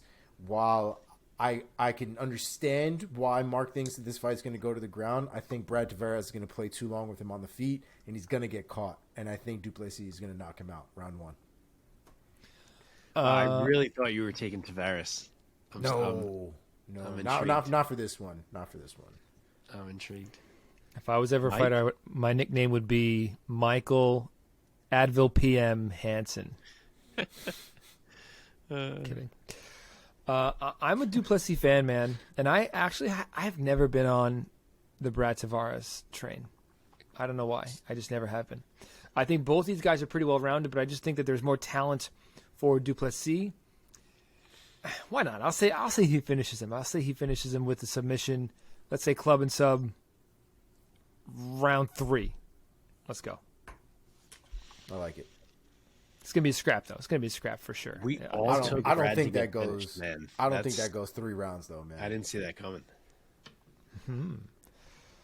Okay, in the welterweight division on the prelims of UFC 276, Ian the Future Garry is back in the UFC cage, taking on Gabriel Gifted Green. Ian Garry, one of the more popular fighters coming out of Cage Warriors, is still undefeated as a professional, 9-0, 2-0 in the UFC so far, coming off of a win against Darian Weeks back in April. Gabriel Green is 2-1 in the UFC. Also, he was 1-1 under the Bellator banner. He's coming off of back-to-back wins in April and February of this year, and he's 11-3 overall. Omar, let me kick it over to you this time. Ian Garry back in action, very popular guy out of Ireland. What's your take? You think he's going to get another W and keep rolling? I think Ian Garry is good. He is definitely very popular. People love to watch him fight. He's got the huge following from Ireland. I haven't necessarily been as sold, I feel like, as other people have been sold on Ian Garry, and it's not to say I don't think Ian Garry is going to win, because I do think he's going to win, but at the same time, I don't think he's as good as I think people make him out to be, or compare him to Conor or other people kind of on the rise when they were. Ian Garry is very good, but he is very beatable, and I think it shows in a lot of his fights that there are avenues that one could take to beat Ian Garry. He's got holes for sure. I think the competition that he's being put up against doesn't exploit those holes, or maybe he doesn't allow people at those levels to exploit those holes. But I think the further up the rankings you're going to get, he's going to run into a wall that might just be too much for him. I don't think that's going to be this fight, though. And I am excited to see Ian Garry fight, just off of the premise that he is an exciting fighter. He's always trying to go for something. He's very active in the cage, very aggressive. I do feel like there is a ceiling for him. I just don't think that that's the ceiling. I don't think this is going to be his ceiling. So I'm going to go with Ian Garry, UD. Mark, take it away. So this is easily the tightest odds Ian Garry has had in the UFC as of yet. He is still favored. He's minus 170. Gabe Green is plus 140 on the other end. This is the first time the UFC has put Ian Garry across from someone who can take him out. Gabe Green hits hard, he finds his shots well, and Garry is going to have to be careful in this fight. But with that said, I still think Ian Garry can kind of outwork Gabe Green overall. And I even think that Gabe Green may bring the best out of Ian Garry in, the best that we've seen from him so far. I think being in a true fight may let Ian Garry shine a bit. I think the 5-inch height advantage is a factor because Garry can work behind his kicks and dictate range a bit to stay safe from the green hooks. And I will say that maybe there's a hairy moment or two for Garry, but I think he takes a UD, and I think kind of has people saying like, oh shit, Ian Garry, yeah, maybe he is good because he looked good there. I just think it's going to be a fun fight and that he's going to look good. Every fight for Ian Garry thus far has been a sort of litmus test of us, like, is he going to get past this guy? Okay, is he going to get past this guy? It's small. It's very like incremental steps with him. The other thing to keep in mind specifically about this fight, which is sort of like an offset thing here, but Ian Garry, since his inception into the UFC, has only fought at events with crowds. They've all been pay-per-view cards. I think he's only fought twice, but they've both been cards with people in them. So he's already dealt with the crowd, with the craziness, with all this stuff. Gabe Green has been in the UFC now, I want to say, for 3 fights. Three fights? 3 fights. Yep. 2-1. Not He's one 2-1 of in them. the UFC. Not one of them have been a fight with a real crowd behind it. And so you wonder if Gabe Green is going to get hit with all of that, because 276 is not, everybody and their mother is going to 276. There will be famous people and all kinds of crazy shit going down at that fight. So it just wonders to me if it's more pressure on Gabe Green in that particular setting. Interesting. Yeah, it is interesting. I'm sure Gabriel Green is feeling some pressure. It's a pretty high-profile fight against a popular guy. That being said, clearly, of course, this again can be said of every opponent that Ian Garry is facing, but Gabriel Green is, I think, probably the most talented fighter that he's going up against. Sure. Oh, yeah. Still very young, only 29 years old. He's in his prime. He's fought under Bellator. He's been with the UFC. He has a pretty decent record at 11-3, and his record also bespeaks the skills that he has. He has 6 submission wins to his name. I think this is going to be a really hairy fight for Ian Garry, and just to make it interesting, I'm going to say that Gabriel Green walks away with the UD over Ian Garry. Breaking hearts. Breaking hearts in Ireland. Sorry. And I like Ian Garry. I think he's cool. He's a cool, exciting young guy. Okay.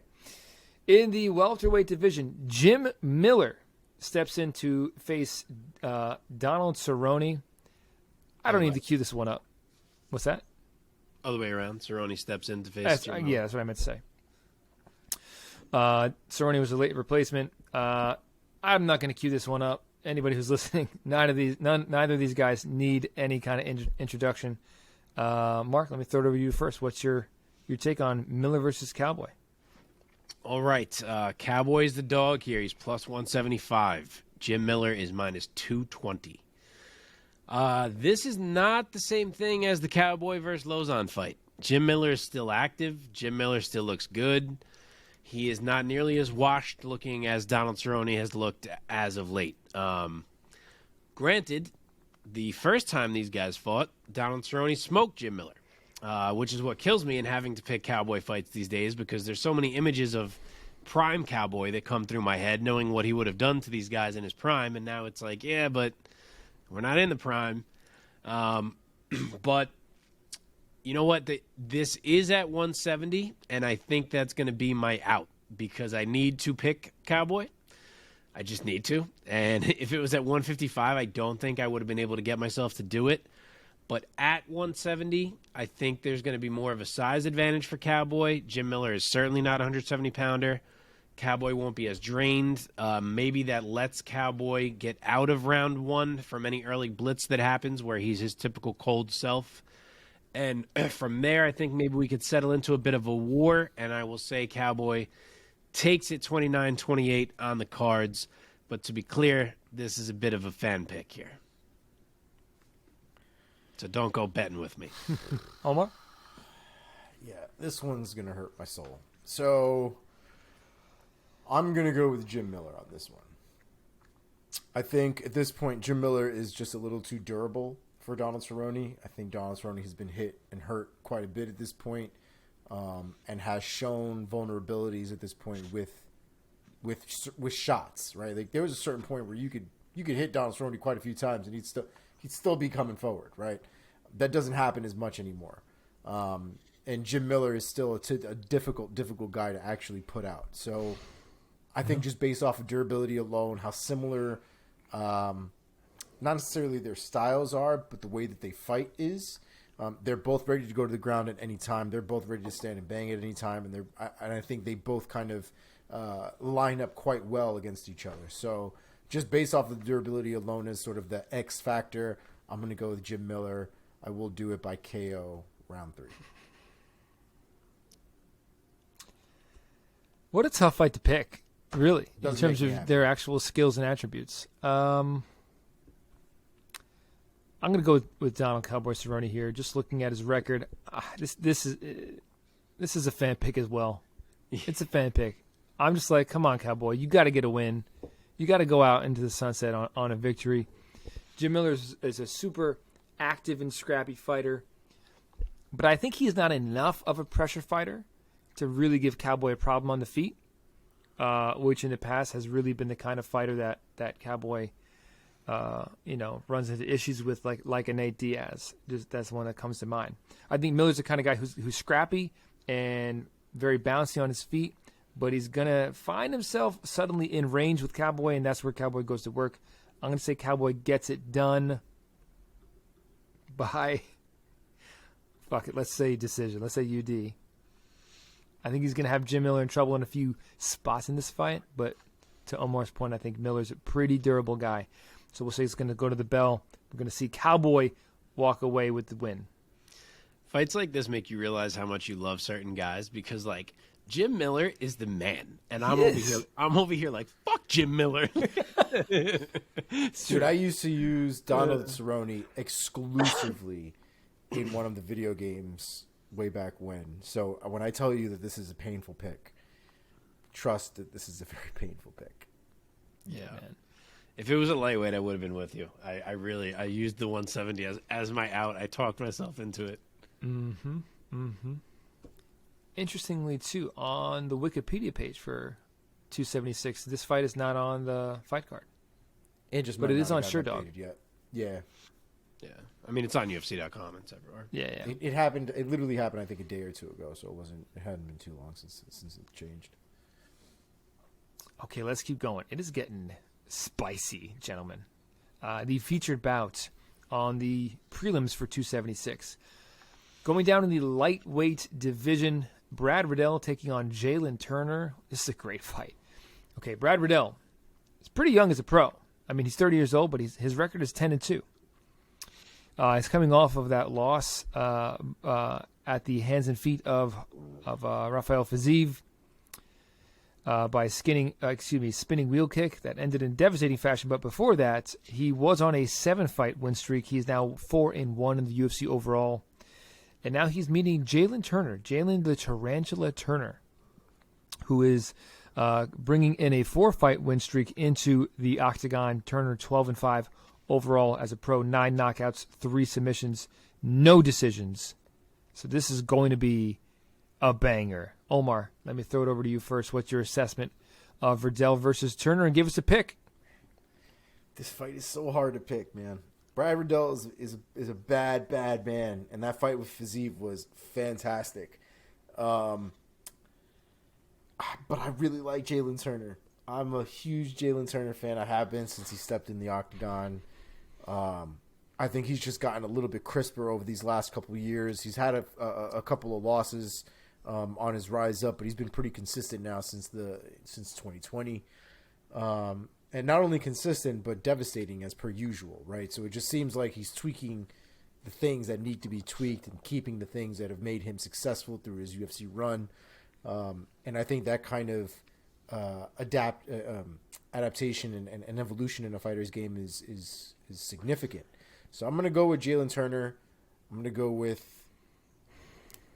I respect Brad Riddell. I think this is going to be his first decision win. Jalen Turner by UD. Wow. Mark, what are the odds? They're very close. Jalen Turner is the favorite, minus 135. Brad Riddell is plus 110.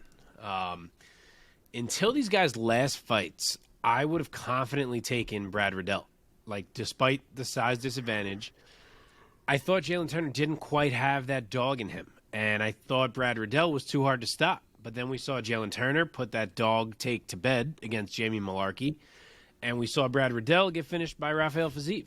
And now I'm incredibly torn. Like, I really do not know how to pick this fight. Jalen Turner, of course, is going to have a 7-inch reach advantage and a 7-inch height advantage and 4.5-inch reach advantage, which is hard to ignore. He's often the much bigger man in there. Brad Riddell is the better striker of the two technique-wise. It's possible that he is just able to lean on that to kind of negate that reach and take it out of the equation. And Riddell can wrestle, as can Turner, but then you throw in the sub-threat that Turner is. He kind of can snatch you up and things out of nowhere. The Tarantula, right? I believe is his nickname. Mm-hmm, it's apropos. Mm-hmm. It feels like he maybe has more ways to potentially win the fight. I really don't know. I'm so torn. I don't have an angle on this one of why I think one guy is going to win. I just have to make a pick without really having a feel.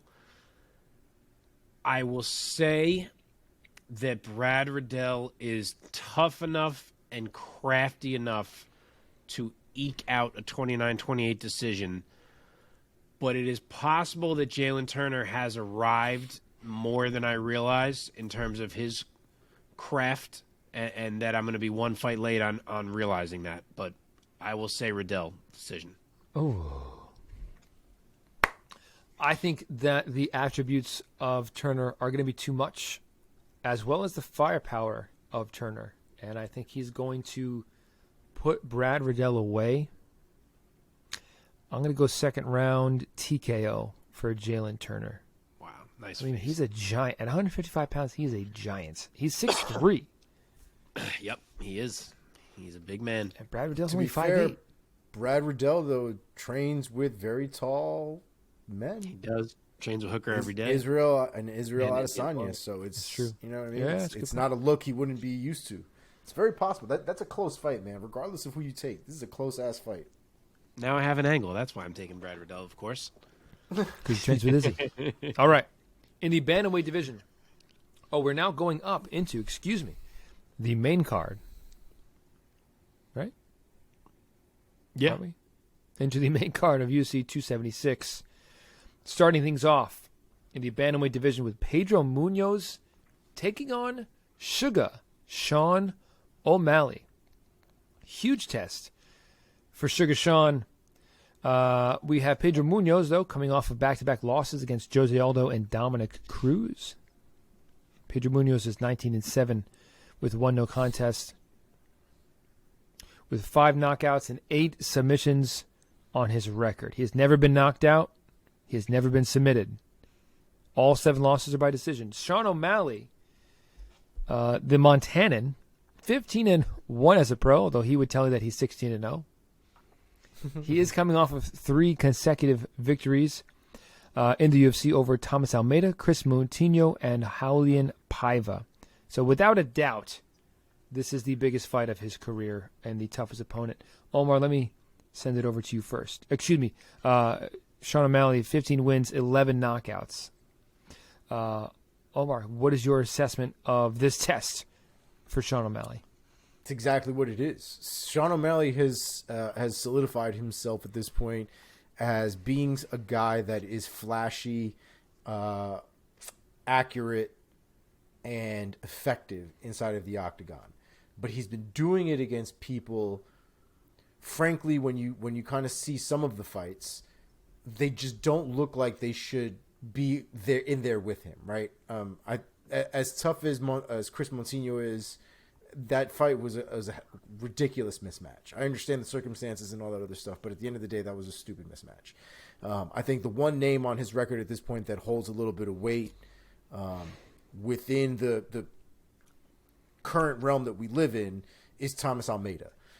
If this was 8 years ago, I would have said that the Eddie Wineland win was also, a solid win. But it's, that one I don't think holds as much weight now.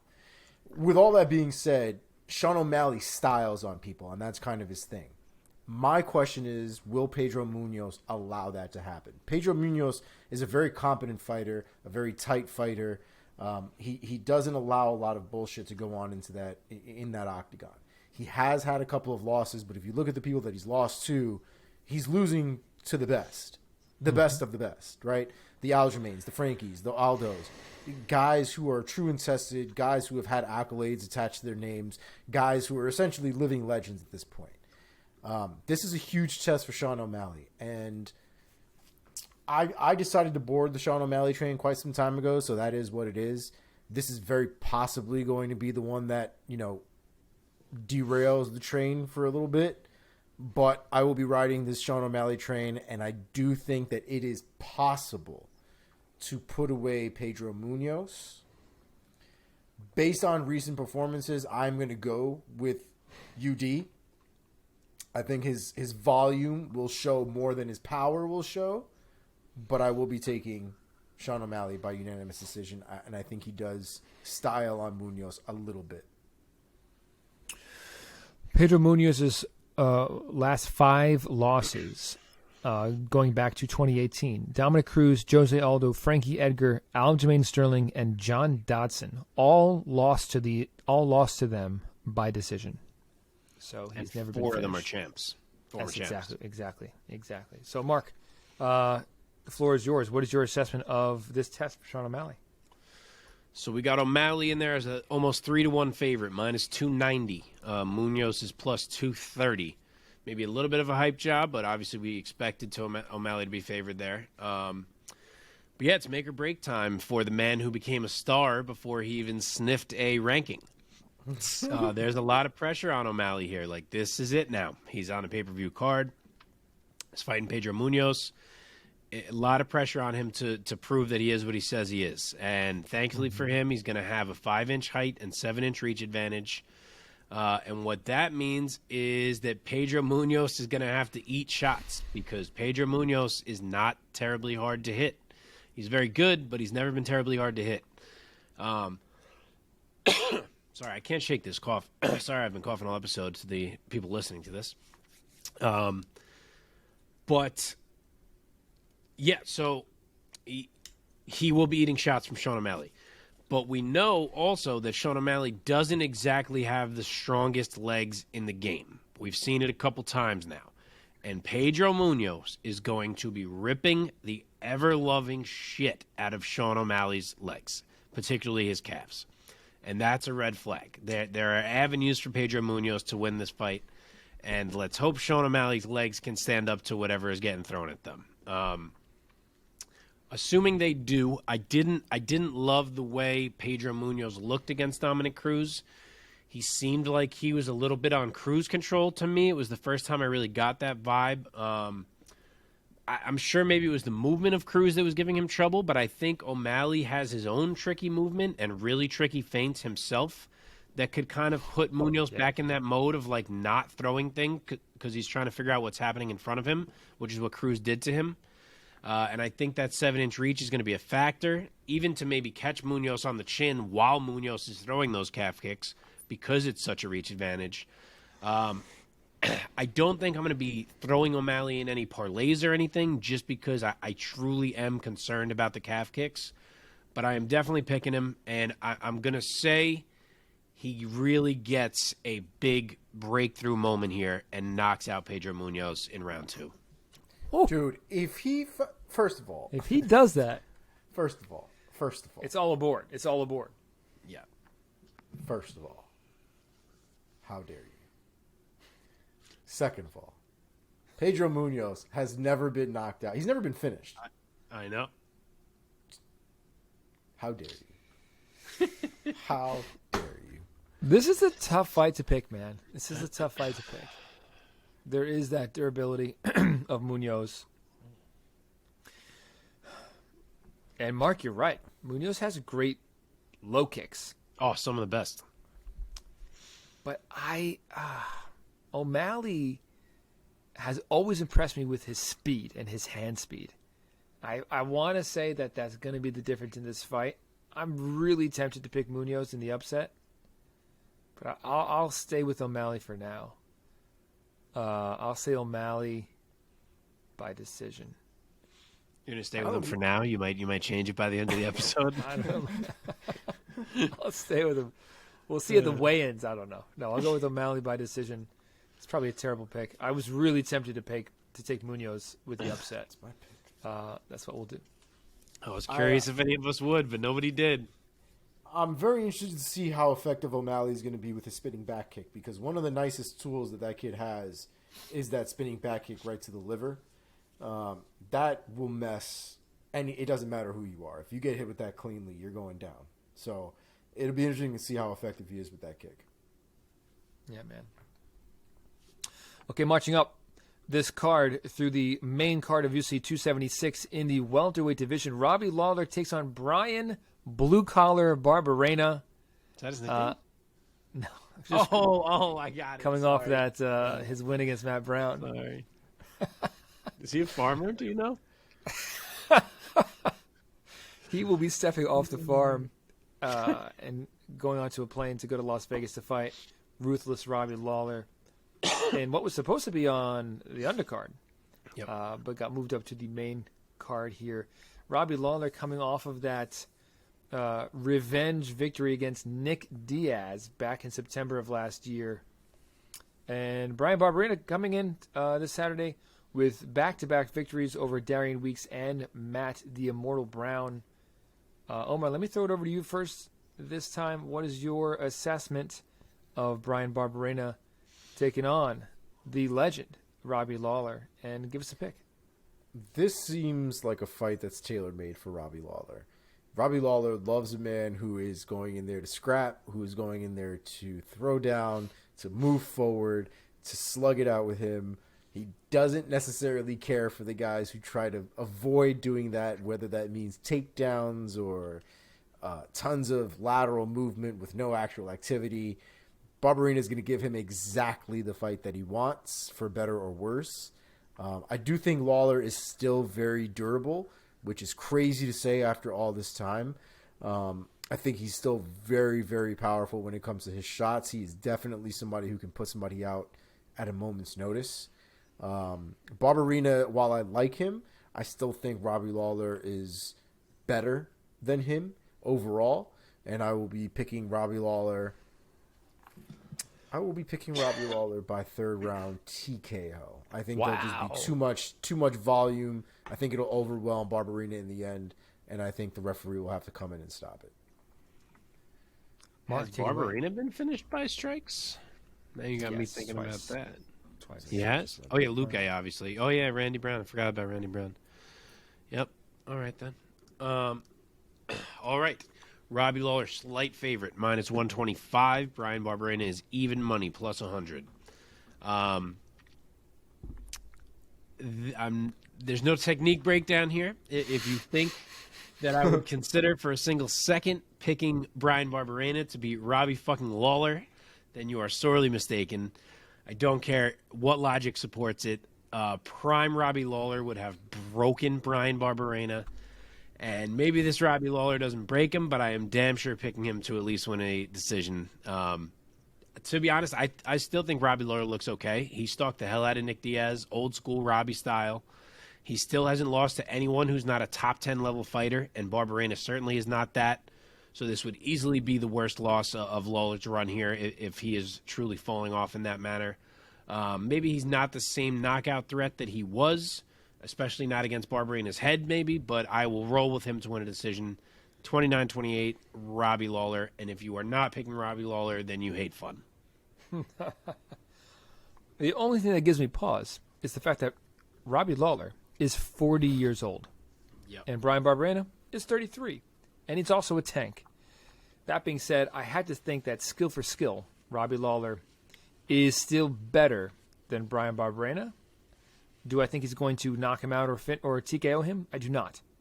Because of the aforementioned tank quality of Brian Barberena. We saw in the Matt Brown fight that, Matt Brown was piecing Brian Barberena up, and Brian Barberena eats it. Maybe it's all that farm work that he does, man. I don't know. That being said, Matt Brown hitting you though, and Robbie Lawler throwing a hook at your face. That's the difference between a black eye and a broken orbital, my man. This is 40-year-old Robbie Lawler, which I think is going to affect something. Robbie Lawler will probably still kill you at 65. You kidding me? You seen that, man? 90. If he would touches me, certainly kill us at 65, but he's fighting Brian Barberena. So listen, if Robbie Lawler is 90, if he's 90 and he touches me, I die. Okay, let's be clear here. Yeah.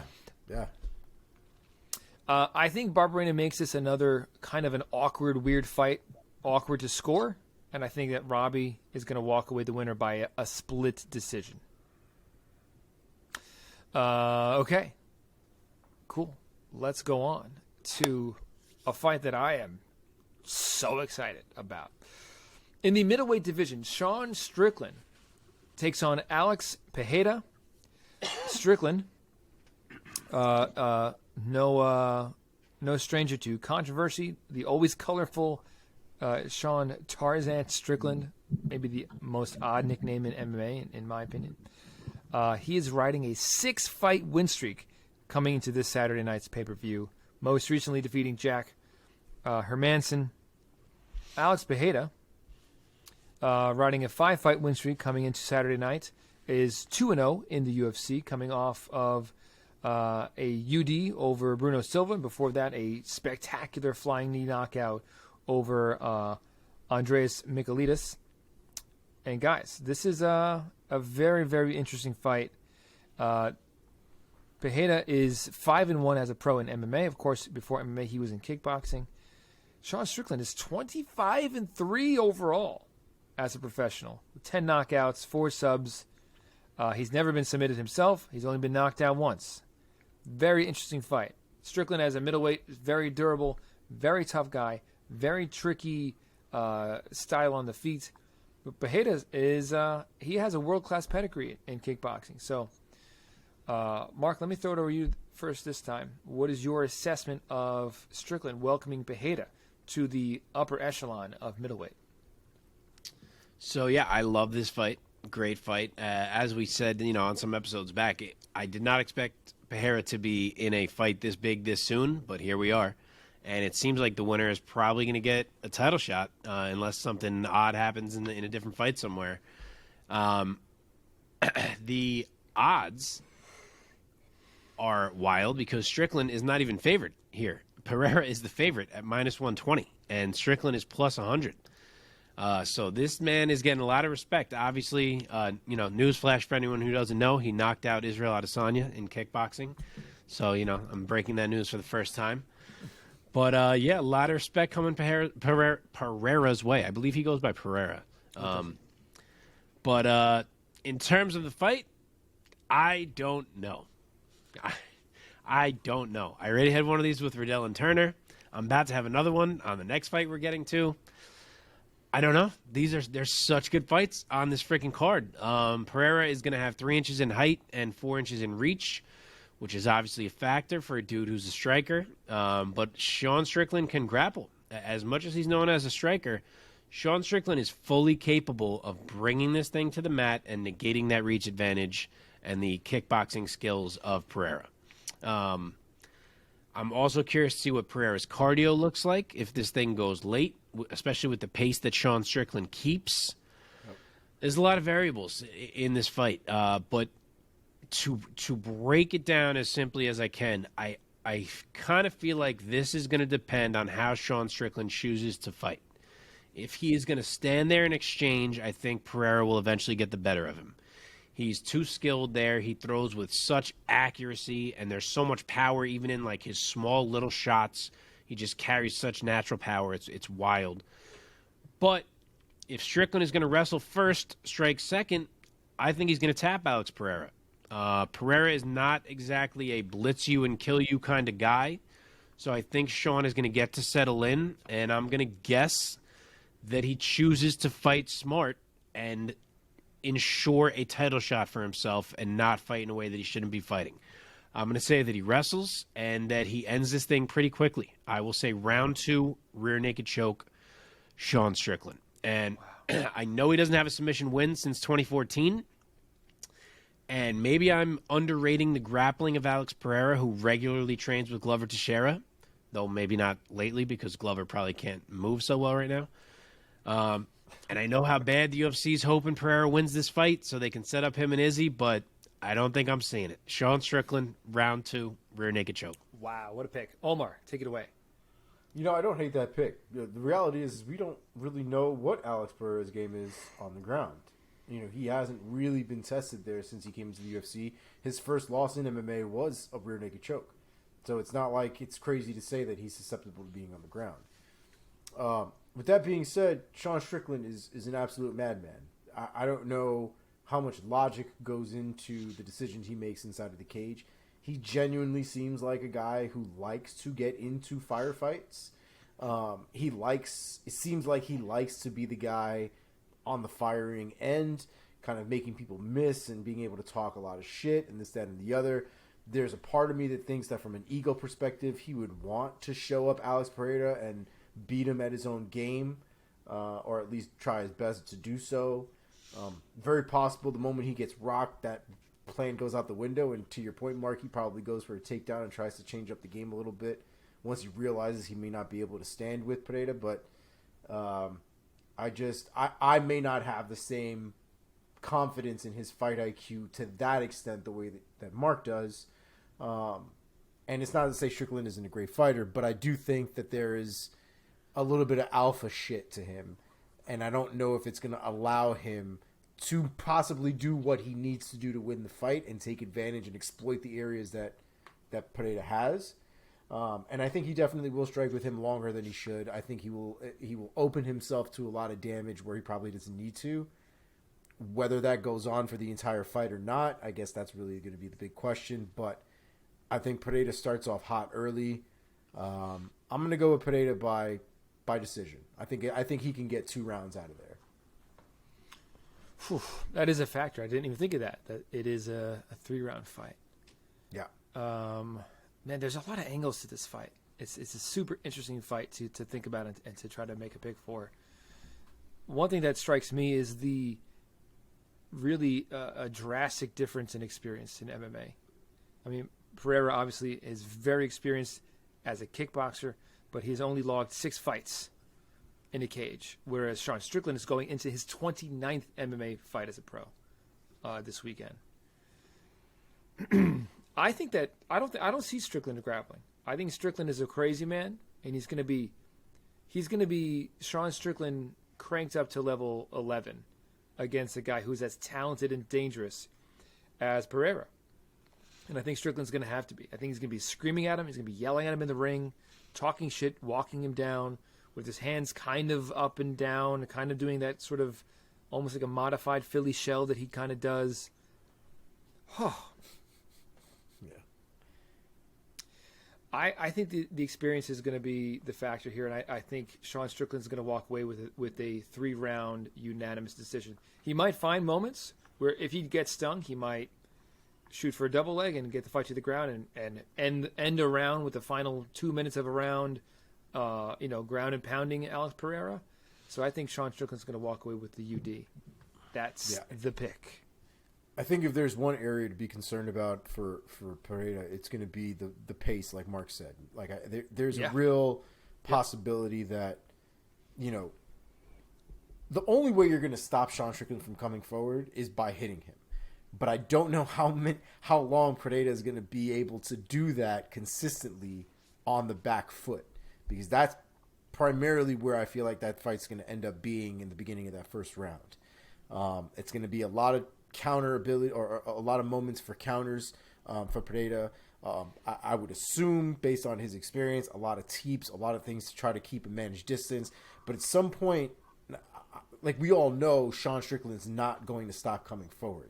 So can Pereira keep that up for 3 rounds and continue to hit him to stop him from coming forward? Or at some point, can his body not keep up and eventually gets swallowed up by the second and third round? The whole premise, I think, is super interesting. It's a very, very good matchup. I have confidence in Pereira, but the reality is this fight is just too fucking crazy to really know what's going to happen. I mean, Sean Strickland's kind of a crazy man. It wouldn't even shock me if Pereira's the one that's walking forward, to be honest. Yeah. Granted, maybe not because he may be afraid of stepping into a takedown, but we'll see. It's a great fight. All right, gentlemen. Great fight. We have made it to the co-main event of the evening, a featherweight title fight, a trilogy fight between Alexander the Great Volkanovski and Max Blessed Holloway. These guys, kind of like earlier in the card with the Cerrone fight, neither one of these guys need any introduction.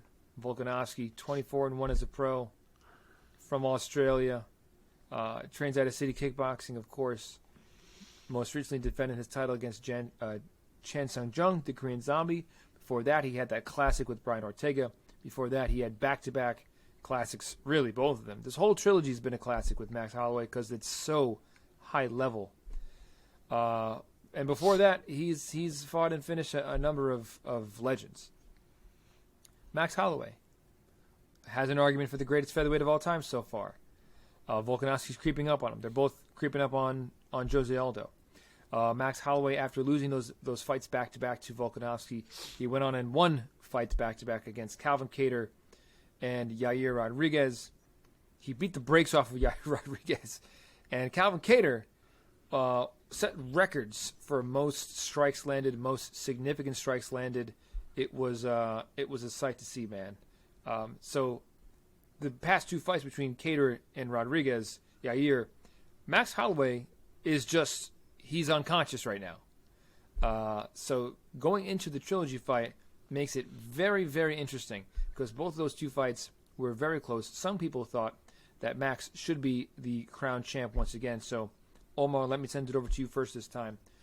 Give us your assessment and ultimately your pick for the trilogy fight between Alexander Volkanovski and Max Holloway. This is a very stressful fight.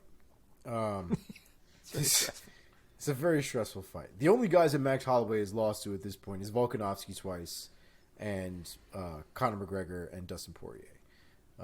There's Dennis Bermudez. But the last Dustin Poirier fight over this recent run, right, the run that really matters, the Dustin Poirier fight, I think, is the one fight where he really looked out of place, and I think the weight difference really made a significant change in how that fight may have gone at 145. The Volkanovski fights, though, are so razor close that when you look at the other fights that Holloway has had, he's so dominant with everybody else.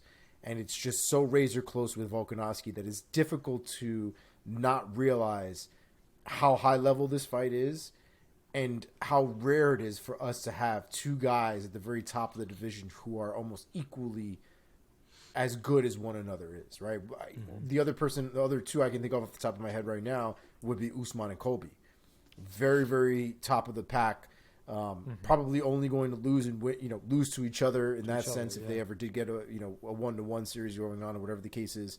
But right now Volkanovski's got 2 over on Max, and it's very difficult to think that Max will be able to walk away with a victory, considering how much better Volkanovski looks now compared to the first Max Holloway fight. There have been gains there. I have no idea how, considering how good he already was, but he is better. I am convinced that the Volkanovski of today, would beat the living shit out of the Volkanovski of 2019. I love Max Holloway. I am down to be proven wrong. I am down for a war. I would be happy with a draw that is warranted. I'm okay with a lot of things. In my heart, I feel like Volkanovski is going to walk away with another unanimous decision, so I will go with that. Okay. Mark, take it away. I don't know. Mike, you're up. Man. Volk is minus 200. Max is plus 160. Yet another one that is wider than I expected. I thought this was going to be nearly pick'em. I'm so glad that this is happening. It needed to happen. There was a time where it fell off, and then we thought maybe it wouldn't happen. Thank God we're here. I have said on this show numerous times that although I scored the first 2 fights for Volkanovski, I would be picking Max Holloway if they fought a third time. And I might want to backpedal on that. That last fight from Alexander Volkanovski was scary to me. I get it. It was Korean Zombie. Max probably trounces him as well. I get it that Max just had a similarly scary performance recently against Calvin Kattar. But as Omar said, Alexander Volkanovski has gotten so incredibly good that I don't know how a 145-pound human beats him. He has surpassed any skill level that I ever thought he would reach. But you know who else I can't picture losing a fight to a 145-pound man is Max friggin' Holloway. I mean, I love Max. The maximum amount that you can love someone is how much I love Max. The guy is mind-blowingly incredible. He has also, as Mike touched on, gotten way, way better. He keeps getting better. Both of these guys are infinitely better versions of themselves from fight 1, from fight 2 to now. I have thought Max was on a higher level than Volk until now, which I know sounds weird considering Volk is 2-0 against him, but that's how I have felt. And now I feel like Volk has hit his level and maybe even passed it. I don't think there's ever been a fight on this podcast that I've been more torn on and that I've more just wanted to sit back and watch. But I got to make a pick. It's in the job description. And I'm going to pick Alexander Volkanovski to win yet another decision. Max ain't getting finished. I'll say that confidently. But I think Volk leaves UFC 276 as the greatest featherweight of all time. Whew. Max ate a bunch of kicks from my year. I think Volk could expose that. His kicks look great lately. Volk's jab has gotten so damn good. I think Volk is nearly unscrambleable. I can't see Max getting the better of him that way.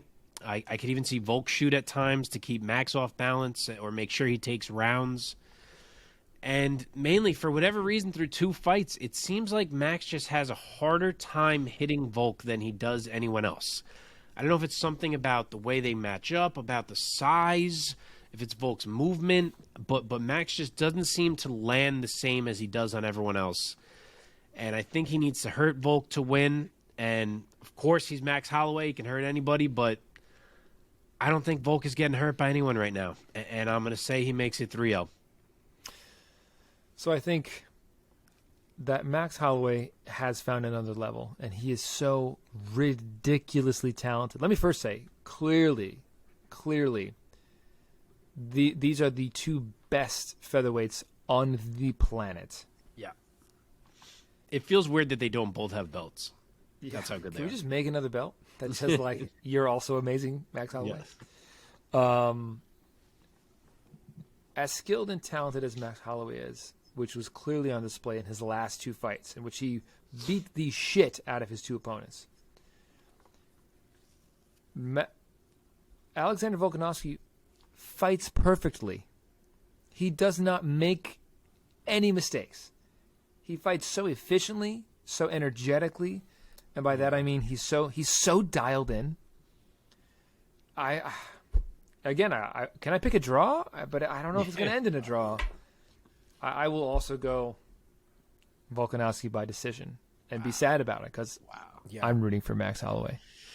It's the intensity, man. Volk's intensity is on another level. It just looks like when everybody is on 6th gear, the man still has a turbo button somewhere in his arsenal. It's like at the end of Fast and Furious when fucking Vin Diesel goes like this driving that damn car. Yeah, he just hits the NOS and he's off. Like that just seems to be Volkanovski when he fights, man. It's like it's not that he doesn't even slow down; he gets faster, and it's terrifying. Yeah, and in most cases, in every other weight class, in most cases, the advantage goes to the guy who's bigger and taller. But Volkanovski, I almost feel like he has an advantage being so stout and compact. I feel like he's hard to hurt. He's quick. He has a long reach, too. Like, his reach is longer than Holloway's reach. He also has an advantage. I think he has 2-inch reach advantage. He's also been a bigger guy. He's not necessarily a small guy. He is, for lack of a better word, compact now. He lost everything that didn't need to be there. He done tightened up. And now he's a 200-pound man stuck in a 145-pound man body. It's crazy. He also has an unreal in-fight IQ. 100%. Obviously, all these elite guys have it. Of course, Max has it. But Volk seems to just have it in a way where in split seconds he can be like, okay, this thing I did didn't work. This thing he did is working. Here's how I'm going to change it. And then now that's not going to happen again. And it's just like he just solves issues so fast. Yeah, and we talk about it a lot with other people. We talk about the adjustments that you have to make when you're a champion.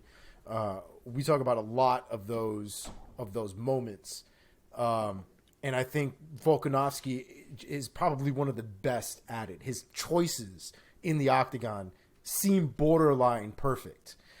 He's had some fouls here and there, right? The getting caught in the guillotine against Brian Ortega, probably in the best position to be in. But the fact that he was able to work his way out of it and adjust afterwards to not only come back and win the next round, but essentially win the next couple rounds and essentially win the fight. Like Volkanovski is prime champion, and it's fantastic to see. Yeah. Anything else about this co-main? I just want to know what happens if Max wins. Like, are we doing a 4th one? And then if Max wins again, are we doing a 5th one? Like, what's the end game here? This might be one of the few times where they've done a trilogy after somebody's already won 2 out of the 3, essentially. Yep. Okay. It's like having a best. It's weird. It's like having a best of 5 and you've already won 4 fights. It's just like Colby, you have hope. It's true. All right, boys. To be fair, people love Volkanovski and Holloway, so yeah. Might be a little different. Let's do this thing.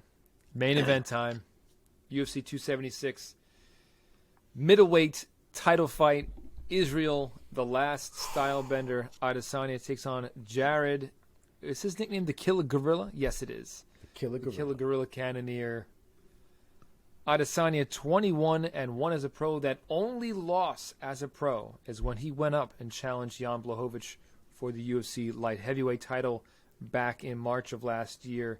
It was unsuccessful, but he is still undefeated at 185 pounds.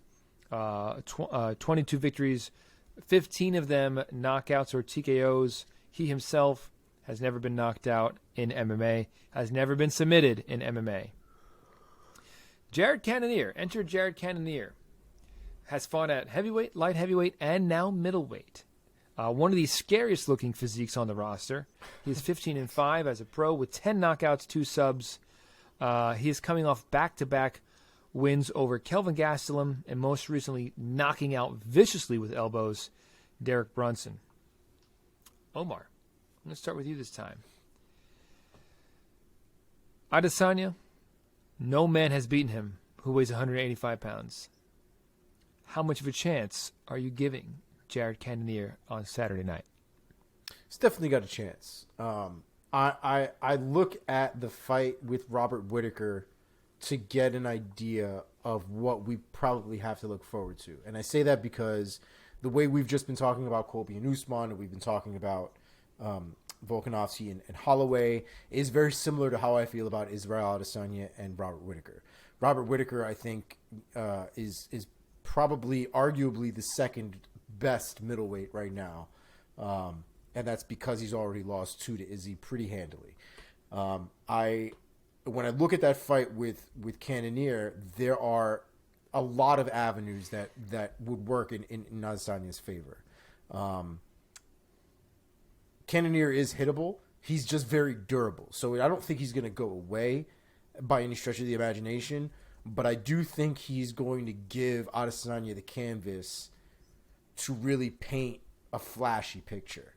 I think there will be a lot of moments of danger in that fight that Cannonier presents to Adesanya because the man can crack, and I don't even want to know what any one of those strikes feels like.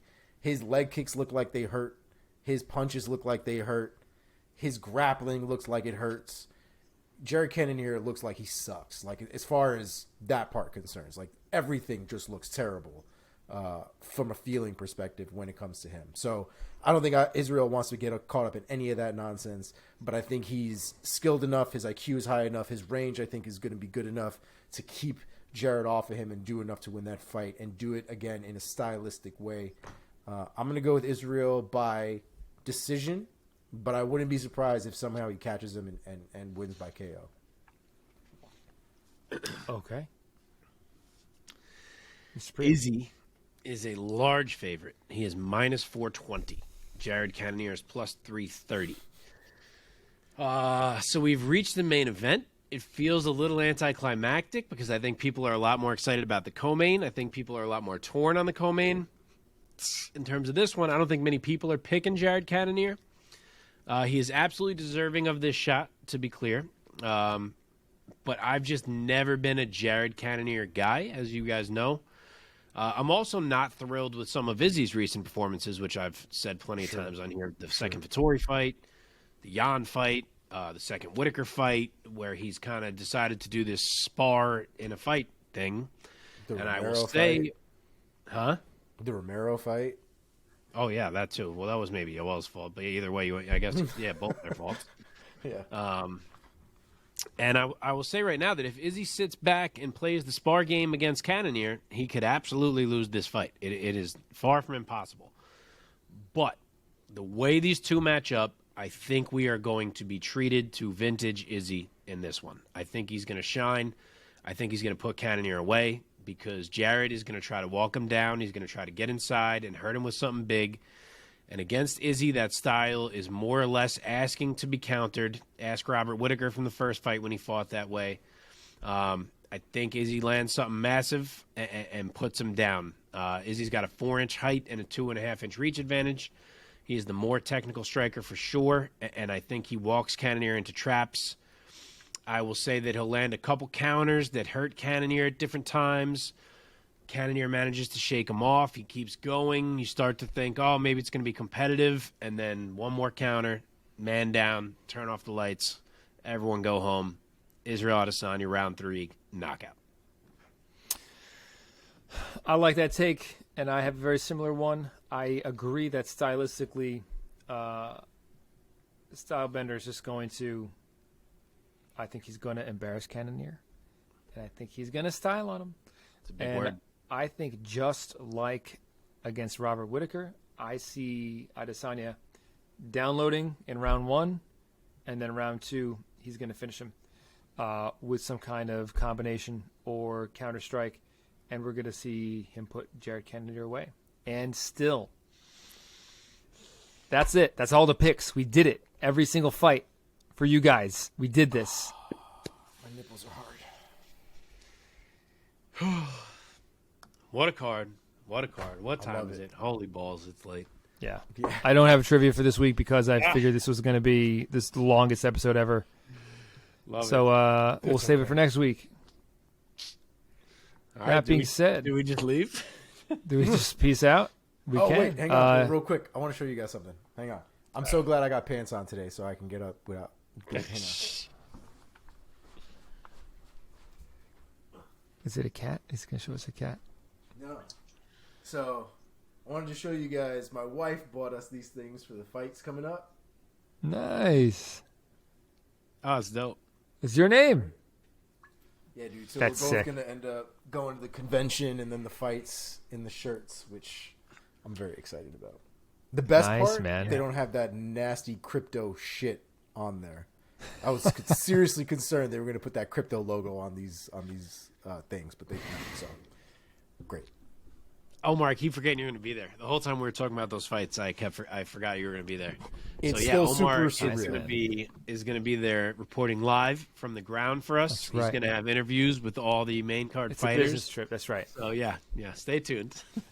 Stay tuned man. a while, but it'll come eventually. I will be posting some stuff on the new MMA show social medias, so keep an eye on Instagram. I will be adding some stuff on there just so you guys kind of will be reporting get an on the idea of what the international fight experience looks like. That's cool, man. I'm glad you're doing that. That's exciting. All right, folks. Well, it's been fun. We will see you guys next week, breaking down all these fights and recapping them.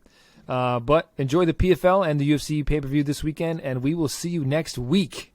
I would like to point out we will be back next week to recap this massive card with our 50th episode. That's right. That's correct. Nice little achievement for the boys. That's right. Boom.